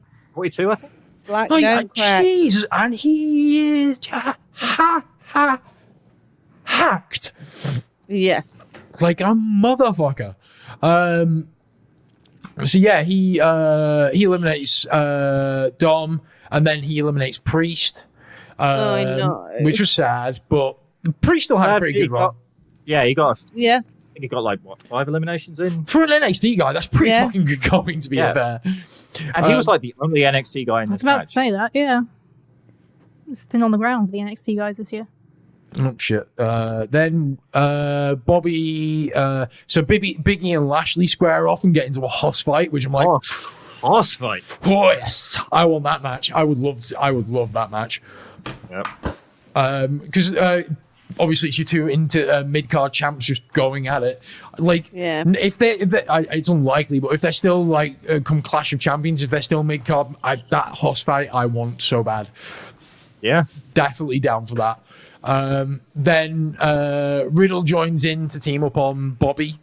And then we get entrant number 23, the Hurricane. Which is a nice surprise, to be fair. Like, I like the Hurricane. Yeah. It's a bit of comic relief in the middle of the match, Yeah, and it's I'm glad kind of they didn't do too much of it. Yeah, I mean, A harmless surprise entrant. yeah, I think they Fine. they must have had to pull someone in to replace Keith Lee because he was scheduled to be in it, wasn't he? Yeah, but obviously maybe him tested, so he might have been last minute thing. But he did. I did chuckle when he went for the double choke slam on Bobby and Big E. And they just both look at each other like, let's yeet this hunky. Like I literally said, he goes from them, but they eat him alive and then eliminate him. Yep. Then Bobby and Brian get into it. Bobby gets Brian into the corner, but Riddle starts laying in on Bobby to like basically save. And then we get Christian, who came out to the as much as I love this entrance music, he came out to the wrong one because it should have been Christian. I love that Story of the Year theme though. It's such an amazing song, and I love Christian. I've always loved Christian. Oh yeah. I have too. Christian was my mum's favorite. Edge and Christian were like my mum's favorite. Yeah. Oh, same. Like, I used to like. That was the only spot that they didn't do, which I wish they'd done. I wanted a 10-second pose. Yeah. I can't believe they didn't do it. And Riddle was like coming up to join them, like they're just like, let's do a pose, and they're just like, no, fuck you, cunt. Yeah. I just wish they'd done it though. It would have been He's fucking in amazing. Amazing shape though, isn't he? Yeah. Like amazing shape. So yeah, Christian comes in, helps everyone eliminate Bobby. Big E then goes after Christian, but Christian counters with Unprettier. And then Edge and Christian have like the big hug reunion. Oh, I'm so happy to see you. Like the cut to Edge's face as Christian's coming down the ring and like the smile on it. It was great. Really This was like the highlight of the Rumble You've match. got to for feel me. like, I know obviously they've worked together and they're friends and everything, but you've got to figure they probably didn't think they would be in a ring together ever again. Yeah. Yeah. This spot made me wish there was a crowd. Yeah. They would have popped so hard. It was such a bromance. I loved it. So yeah, they hug in the ring. I literally put best thing all night. Riddle wants to be friends, but Edge headbutts Riddle and they double team him. Yeah. And then Which for a guy with neck issues was fucking great. It's really good to see them working together again. Definitely. Then we get number 25, AJ Styles, because you don't want none. You don't want none. You don't want none. I was starting to get a bit worried that he wasn't going to be in it. With Amos coming out. I think it's Omos. No, it's Amos. I think it's Omos. I think it's OMOS. There was a little bit of debate about this in the forums. After Or mass. Yeah, like Mass. like on commentary in the weeks prior to Rumble, they've been calling him Omas. For this show and for this show alone, they called him Omas, and it really confused the fuck out of me. Yeah. Okay. It's definitely not Amos though. I'm very sure about that. Yeah. So I'm just gonna now refer to him as Zeus too. Then. Oh, don't. This say guy's that. Yeah, it's he's alright. huge, isn't he? AJ's big Really? friend. He's massive. Made AJ look like a little ant. He makes everyone look like a little ant. So yeah, AJ and Christian start trading. AJ hits him with a drop kick, and Christian rolls to the corner. AJ then goes after Edge. He goes outside to go for the phenomenal forearm on Edge, but Edge dodges and counters with a spear. Then I just got the next entrant, which I think, because they were pretty speeding through towards the end of this bit. We get Rey Mysterio. Oh god. Yeah. What The the fuck walking was this? advertisement. What the fuck? Look at that whole little spiel they gave about, there's Ray with his beer t-shirt. Let's talk about this beer. It's great beer. I know. I'm like, I literally have Rey Mysterio comes out. He's an advert. It really threw me. It really, really broke it for me because I was like, what the fuck? Why are they going on about this beer? My jaw dropped. I was so stunned by this fucking shill. I know. And it This seemed like they were shillery- rushing. Shillery a word? I was jaw dropped by this fucking shillery. Like, it's the middle of a match and you're cutting a fucking ad promo. What the hell? Got to get that practice in for Peacock, right? It was awful. Oh, Proudly oh, made in Mexico, just like Rey Mysterio. He was so born bad. in San Diego. Yeah. They were rushing through it so much, and it was like they were trying to tie in the fact that Ray's mask is the colours of like the beer brand. But I was just like, what the fuck? Stop it! Stop talking about fucking beer. What are you doing? It's Rey Mysterio, fuckers. Yeah. It was just the most corporate shillery of corporate shilleries. So yeah, Ray enters the ring with a scented seton. Seton? A scented seton. Seated senton. which at the time I couldn't remember the actual name for that, and I'm like, Naomi, what's it called? She's like, I don't know. I just went, sit drop. I mean, It is. Well, yeah. I now it just came to me as I was reading it now. No, it's a seated senton. Then Ray knocks AJ out, but Amos saves him. Almost saves him. Amos, or whatever. Then, right. So Amos eliminates Big E by just yanking him over the ropes. Starts beating. Wait. That doesn't read right because I've got Amos eliminates Big E and then starts beating over the announce table. I don't remember that. I'd remember that. I'm going to assume you missed a name out there. Yeah. Someone's beating. Someone's beating over the announce table. Like, do you wonder how big Omas's dick is for an 8-foot guy? I'd be hilarious if it's tiny. Oh, I hope it is. If he's got micro dick, it's gonna be it'd be the funniest thing. If you're that big, even and if you have micro dick, it even would just be a normal dick. Yeah. It'd just be normal size. If he's got like the equivalent of like Jeremy Beadle on. Move on. If he's actually got just Jeremy Beadle's Move on. arm. Move on. If any fans out there want to draw an 8-foot black guy with a cock of Jeremy Beadle's arm, and please don't send it to please. us. Don't send it to us. I'll make it the new podcast logo.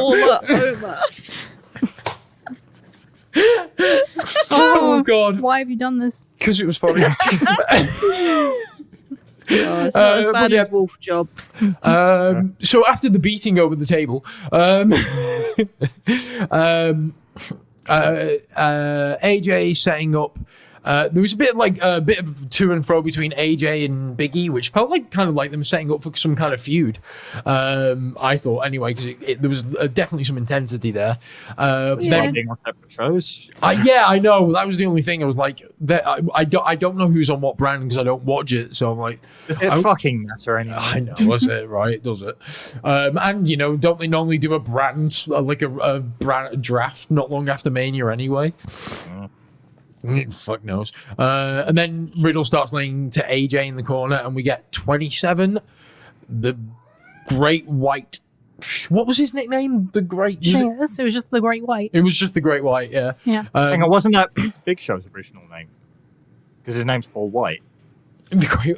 Yeah, it would make sense. It would make sense. Sheamus is in excellent fucking shape. Oh yeah, especially he works great. He's got spinal stenosis, and he's doing some of the best in-ring work of his career. I feel like I've heard for years now that Sheamus is on the verge of retirement because of injury, and he's like wrecking shit. I love that he basically good. comes in and starts grabbing Riddle and doing that fucking chest beating over the. He's a madman. He's a crazy man. So he does that to Riddle, does that to Edge, and then Sheamus then does a top dive on Edge and Riddle, top rope dive onto Edge and Riddle. I think Christian then comes in to start striking on Sheamus, but gets taken down. Then Brian. Brian clash in the middle. Yeah, Brian with Styles on Sheamus.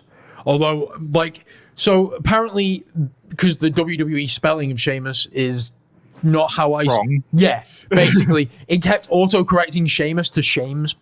So I've got... Brian sits on Shames, but Sheamus powers him down. Ray goes for a 619 on AJ, but Amos gets in the way and eliminates Ray. Which then goes into number 28, Cesaro, who is genuinely one of my favorite guys in WWE. He's brilliant, and he came in so hot to the Rumble.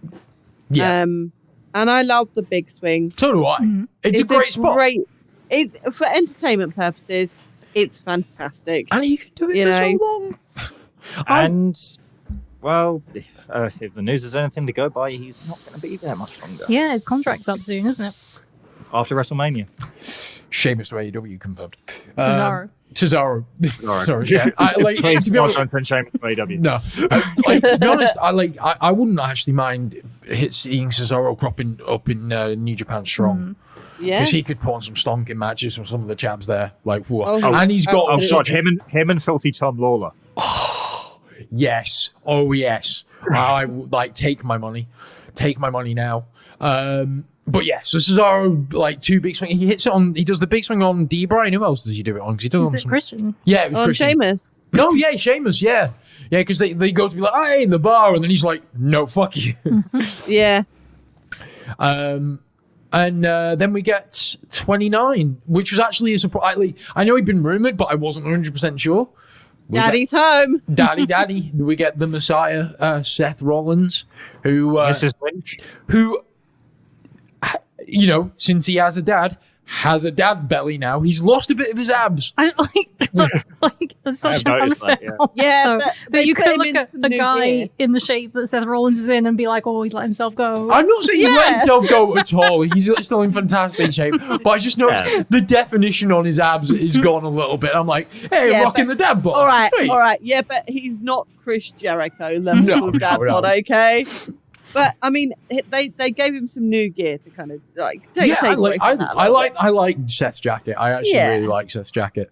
But yeah, Seth comes in, nice hot return.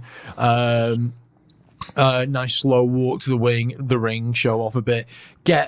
Walks in, gets uppercut by Cesaro on the way in. And then a brawl ensues. Yes. And as I put here, they go hell for leather because they did just start laying the shit into each other. Sorry, you can probably hear Nara in the background. It's time for her to sing. Yeah. It was just like a little mini shoot that We've then was got great. I want more of it. I want so much more of it. definitely. I like Rollins and Cesaro really could work well together. Rollins gets up a hand, and then it goes into boring, just Rumble shit for a bit. Which, like, for those who don't know, Rumble shit is where people are just kind of, for the want of a better term, the wrestling equivalent to milling around. Yeah, so just people Yeah. leaning on each Yeah. other and Yeah. trying to make it look like they're jockeying for position. Standing on each other's chests in the corners. And then we get number 30, Braun Strowman. And my first word is fucking anticlimactic as fuck. I mean, yeah. But Yeah. we kind of know at this point, like, well, who else would it be? yeah. And because the Rumble's getting a little bit crowded, who else but Braun Strowman to just take everyone out? Yeah, and you clean did up a need little bit. you did need someone big and chunky in there to do it. But you Yeah. had Big E early. You could have anyway. I think it was. I wonder if that would have been Keith Lee. I don't know. I'd kind of forgotten that Braun wasn't around. I guess Well- because we don't watch the week-to-week stuff. Because I think they mentioned he'd been suspended since Survivor Series or something, Yeah. hadn't they? Well, yeah, I just wondered if that maybe was supposed to be Keith Lee's spot, because Keith Lee at number 30 would have been a great fucking pop. Yeah. But anyway, he comes in, slams Riddle. Sheamus throws out AJ, but he's caught by Amos again. Cesaro lifts Braun, but Braun eliminates Cesaro, followed by Sheamus. Amos puts AJ back in, but Braun throws AJ over the other side of the ring away from Amos, because at least Braun showed a little bit of intelligence. I was like, all right, fair enough. That was smart. Yeah, but then, like, this AJ's big strong man looked so mad. Like, he's so mad. I think they're probably going to do an Omos Braun match at some point, because, Hoss That'd be battle. good. Yeah. That would be a spectacle for sure. Yeah, I don't- Vince loves the spectacle. I don't know how, if Homos can work or anything, but, it could be interesting to see, definitely. But at this point, nothing is down. Nothing is happening. Everyone is down, and they start pumping in "This is awesome" chants. I'm like, Yeah. I love it when the Rumble just stops. That's my favorite part. yeah, this is awesome. People lying down. I never get to see this. Sound guy really likes people like that. So no more entrance at this point. So we've got Riddle and Bryan squaring off in the middle of the ring and just going hell for leather with Stiff Those Ashton. were some loud slaps and kicks, weren't they? Loud Ooh. slaps and kicks. They just thought, fuck, let's have a proper little mini amateur wrestling Yeah. match in the middle of the Yeah, Rumble. because they go to the ground and start doing some real great little technical mat work as well. I'm like, Why are we not funding this? yeah. It's like, why are you not pushing this? This is like a great matchup. But But alas, Vince. Brian then goes after Edge, hits a running knee, throws Edge over, but Edge hangs on. Christian comes in to attack Brian, but gets taken down.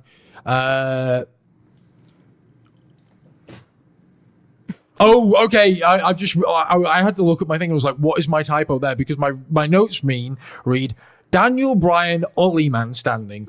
I think it's supposed to be only man standing. Riddle gets up first. More fucking stiff strikes. And then I've just got more of this, please, in bold capital letters. Yeah. I like the missile drop kick to Riddle from the top rope. Yeah. He does as well. Yeah. Then Seth Rollins out of nowhere. Lurker. I put Lurker Seth strikes. He's like a forum lurker. Just outside, just like little goblin Seth. That's not fair.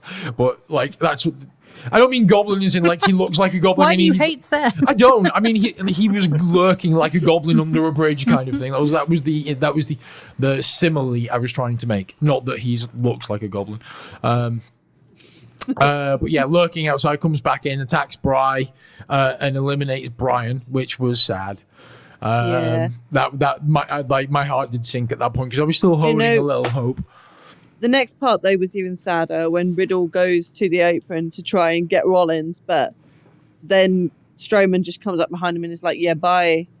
Like, yeah, Riddle did get to hit the ripcord knee on that ripcord knee before he throws Seth over, but then like you say, Riddle goes over the top and then himself is knocked out by Seth for the eliminate. Oh yeah, Seth then tries to forge an alliance with Braun. Braun slams him.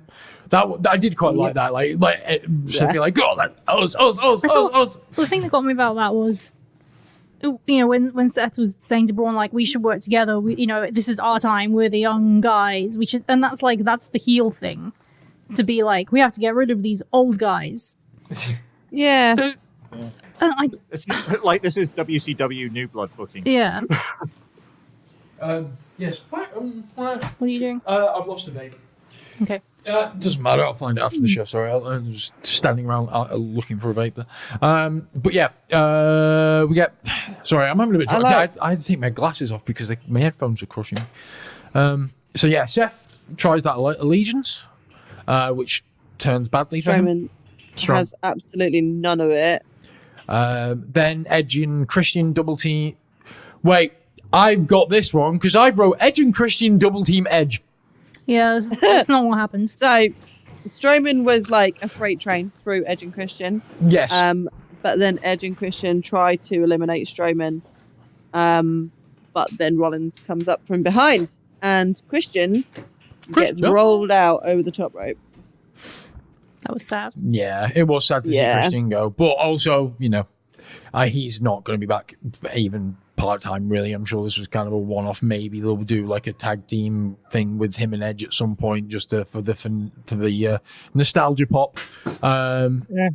Then, Christian and Braun. Yeah, because Seth sneaks in and eliminates both Christian and Braun. Yeah. So then we're right down to Seth and Edge.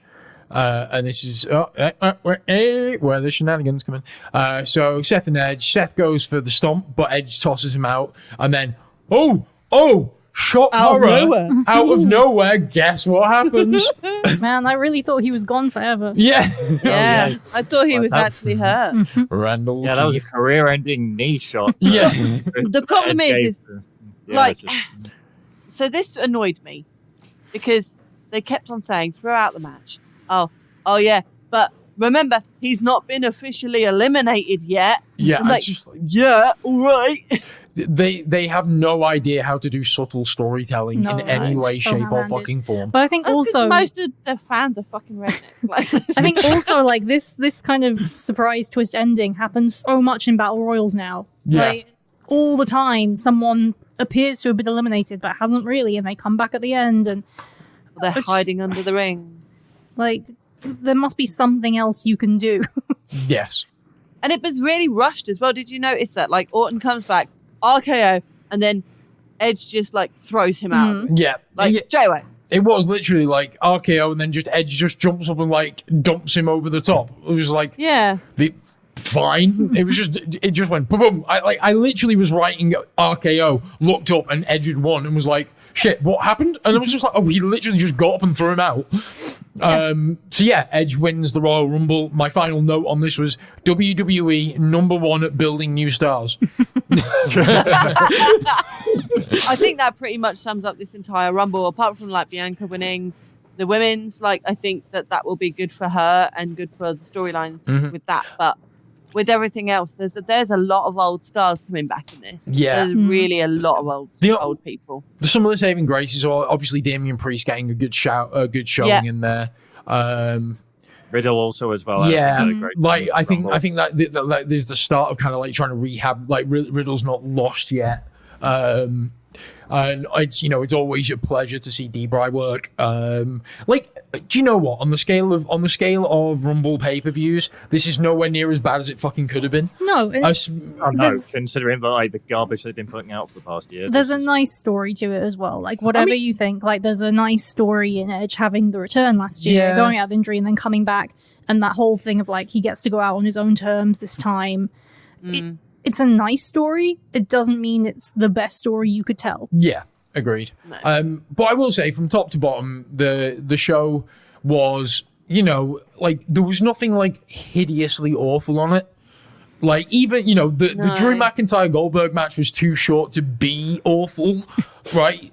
You got a 3 minute. Exactly. Like, if it had gone any longer, it would have been fucking awful, I'm sure. So, like, overall, as far as Rumble pay-per-views go, and, considering they had the lack of crowd, I can't bitch too much about the end-to-end quality of the show. I had a good time. Yeah. The time passed.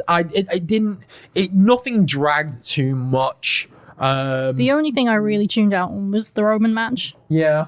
I think I just kind of hit a bit of a wall at that point. I think that is purely like, I just don't think that kind of last man standing works without a crowd there to be like really. It could have been a street fight or something that would have been much better. I think it's also that the Rumble matches themselves are long, and if you like, they require you to pay attention, especially if you're planning to do a podcast about them. Like I took no notes. All my notes are just like snarky quips that I'm not going to bother reading out. So, like, coming from the professional writer in the room, you don't want to hear my words.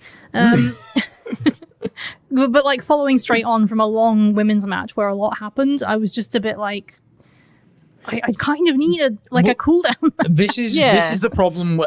This is the problem I think with WWE in that I just like they don't know how to structure cards very well anymore. They just seem to the booking, not necessarily booking of matches or anything, but the order they put the matches on the card doesn't always make the most sense.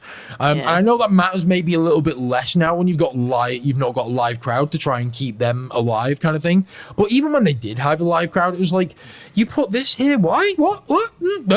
Like, when you stick a fucking how many pay-per-views where they've just stuck a fucking WWE or Universal Championship just in the middle of the show. I'm like, I can open it to open hot if you really want to, fine. Like you say, with this one particularly, because it was so short and everything, is a good hot opener. Why the fuck not? And babyface goes over, gets the crowd hype, and then if there had been crowd, but gets viewers hype, should we say? But just generally, I don't think they know how to structure a card well anymore. But when you've got such great products out there, AEW have been doing consistent work.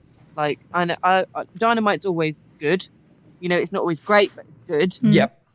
Their pay-per-views, though, brilliant.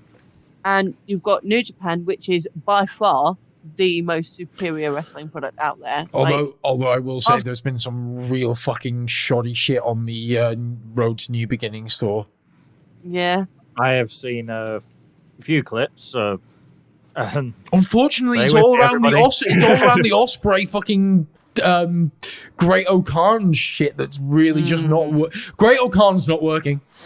No. I'm just calling it now. He's not working. Can we please extricate him from my fucking empire? He does not belong. Well, I mean, yeah, when you're comparing WWE to other promotions, it just doesn't stand up. But I mean, for a WWE pay-per-view, this was very good. I probably won't watch WrestleMania though. Not gonna lie. I mean, I'll watch. I'll watch Mania because It's Mania. it's Mania. But Yeah. I mean, normally because Mania is April. Yeah. Why do we normally take? Because we normally take the Monday after Mania off, and we would watch the whole thing in one day because it's like a million hours long. Like it's a job basically to watch it. Oh no, that was the one time we took like a special few days off from Mania. We went to see Lindsay Sterling at the same weekend. That was a hard weekend. But yeah, like I watch Mania just because I'm like, all right, I'll watch Mania, but I do tune out a lot of Mania. There's a lot of filler in it. But I think I don't care enough about the storyline. The storyline's got like, yeah, I agree. Like, there's maybe normally like one or two matches on a Mania card that I'm like marginally interested in. The problem is, it's again, just habit. It's the idea of Mania rather than Mania itself. Like you kind of think of the Manias you loved as a And- kid, and you're like, yeah, that's what I want. I want to be excited and into this, so I'm going to watch it and hope for the best. And the one thing is as well, especially that last year's proved, is that Mania without a crowd does not fucking work. Like Mania without the big bombastic entrances is just another fucking show. I'm so sad that Drew McIntyre didn't get his pop. I think he will do eventually. Yeah. I'm deserves really it. hoping that the romance community, like getting into wrestling, is gonna like really like hell like we bring in new viewers with romance writers. Romance writers. Well, when the romance That's a writers community wants to make something happen, they make something happen. Yeah. So, Hey, need to send them they some could pictures even of topless Roman Reigns. They can even start a promotion called Wrestling and Romance. Oh wait. I would love to see I'd love to see a wrestling promotion booked by actual romance authors, though. I don't know. There would be There's so much some- Rule 34 in there. There's some. I mean, like there's some really bad romance out there. Yeah, I know, it'd be hilarious. Have you I ever just- read Mario and Luigi fanfiction? I have not. Okay, the fanfiction community is something separate entirely. Yeah, I know. Yeah. Oh god, fanfic. If you ever watch Rhett and Link, the Good Yeah. Mythical Morning, they did an episode where they read their own fanfic. It's Oh, amazing. it was so awful. funny. It was so Amazing. funny.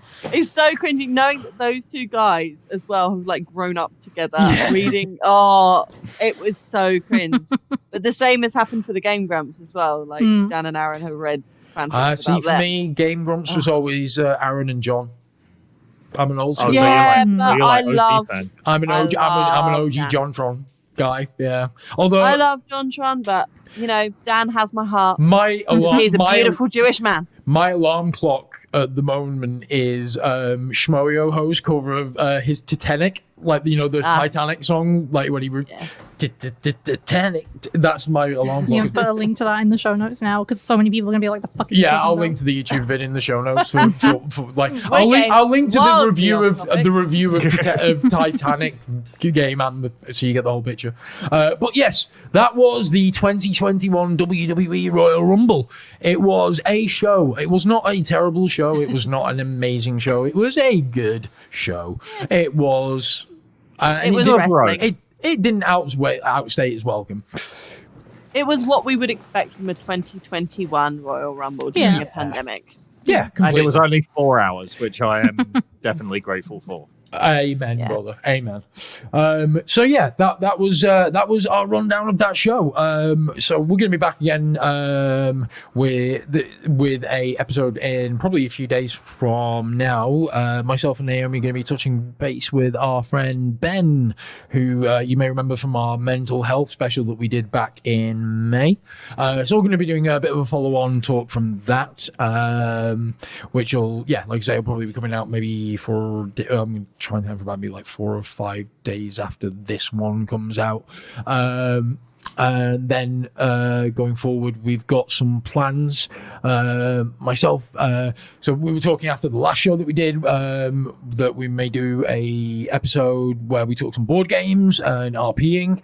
And me and Naomi are working on a bit of a long form project that we're going to be doing together. We've got the top 200 horror films of all time from Rotten Tomatoes, and we've separated them into decades, and we're going to watch them all by brackets, the decades being the brackets, and we're going to do an episode per decade, and then do like a final episode where the winner of each bracket, and we come out with what is, in our opinion at least, the best horror film of all time. Oh, I think it'll be definitive. I'm sure nobody will be able to argue with our logic. I mean, I can already tell you what was going to win the 70s looking at the list. It's Alien. Yeah. It's Alien. But it's Alien. It's going to be good. It's going to be hard. It's going to be It's going to be a lot. It's going to be a lot. It's going to be a long form project because that's 200 films we have to watch. I would have said John Carpenter's original Halloween, but I actually prefer the Rob Zombie remake. what? Yeah. My God. We can no longer be friends. The Rob Zombie one isn't bad, but what? I really like it. I really like it. And I'm not saying I don't like the original Halloween. I fucking love it. But the thing is for me, I love sci-fi horror. And if you put no other kind of horror is going to touch sci-fi horror for me, which is why Alien will always win. It's why one of my, in fact, it fucks me off that it's not on that list because it's one of my personal favorite horror films of all time is Pandorum. Yeah, Pandorum's amazing. Pandorum is fucking fantastic. If you haven't seen it, check out Pandorum. I'll link to it. I'll link to the IMDb in the show notes. It's who the fuck's in it? Isn't it one of the Quaids? One of the Quaids, not the crazy Quaid. I think it's Dennis. And, Fucking Sold. sold. Dennis Quaid, Ben brilliant. Foster. Ben Foster, yeah. It's genuinely creepy, tense. If you want a horror film, check out Pandorum. Fucking amazing. But unfortunately, that's not going to be in our list because it wouldn't make the Rotten Tomatoes team. I'm very annoyed about it. But some of these films that we've got in this list date back to the 20s and 30s. Some We've got like 100 years old now. Yeah. A century old films. Wow. We've got the original Nosferatu in there. But that is Actually, Nosferatu's 100 years old this year. Yeah. Yeah, that's an amazing film. And really, really amazing. I'm really looking forward to getting to rewatch things like Bram Stoker's Dracula, which I've not watched for ages. Saucy romp. Yeah. Shadow the Vampire. Just Gary Oldman in Shadow of the Vampires on there. My absolute favourite Dracula. Also stuff like American Werewolf in London. Yes. Brilliant fantastic movie. Ginger Snaps. Fucking fantastic. Underrated. Yeah. Underrated movie. That was my teenage years when I was first discovering the emo lifestyle, right? Yeah. That was Love that me film. on MSN talking to my internet friends, listening to the Birthday Massacre, watching Ginger Snaps. I had such an amazing collection of werewolf films at uni on DVD. I had so many obscure, mainstream, old, amazing. One of the best. I can tell that you like it because of your writing. One of the best werewolf films of all time is a fucking British film, and it's called Dog Soldiers. I think that's on the list, isn't it? Yeah, And That's did you brilliant. the main old army commander from Dog Soldiers is the guy that narrates MasterChef The Professionals. Oh my God. It's the same guy. It's the same That's guy. amazing. Yes. Ha. So little factoid. It always weirds me out every time when I'm watching the credits. Oh yeah, it's the dude from Dog Soldiers. I really look forward to hearing your podcast on these. I think it's gonna be fun. I'm a huge horror movie fan as well. Cool. So that'll be really good. Well, like I say, I'm sure you guys will be back as well. Like I say, Nat, you'll be back for when we do our book game ERP episode. Not sure if you'll be in or not, James, but we'll see. I would be very quiet. Okay. You know way more about board games than I do. So. He's only been playing Dungeons and Dragons with me because I forced him to. He loves it. Yeah, Awesome. I do love it. So those are the plans going forward. And as I say, we're going to be the podcast is going to be going through a whole rebranding shift. So I'll be updating the Facebook page and all that kind of shit. So I'll keep all you guys out there alive. It may end up alive. I'll keep you alive. Thanks. Updated. That's good of you. I'll keep all you guys up to date. It may end up being, depending on how things go, that I actually set up a new feed for the podcast, rebranded. And what I'll actually do is, starting with our previous episode, that those shows will be available on both feeds. Whereas once that's all sorted, the new shows will only be on the new feed. They're going to be on both for a while, and then eventually we'll just cut over to the new feed. I don't know exactly how it's going to work. I'll keep you guys knowing. I need to figure out the logistics. There's a lot of work to do, but that's where we are. So I hope you guys have enjoyed it. And yeah, like I said, we'll be back again in a few days with some mental health talk and just general chit-chat, as is our want. Until then, stay safe, and we shall love you and leave you. Thank you again, Nat and James, for joining. It's been a pleasure. No problem. Thank you for having us. Right. So, TTFN. What? Oh. Fuck next.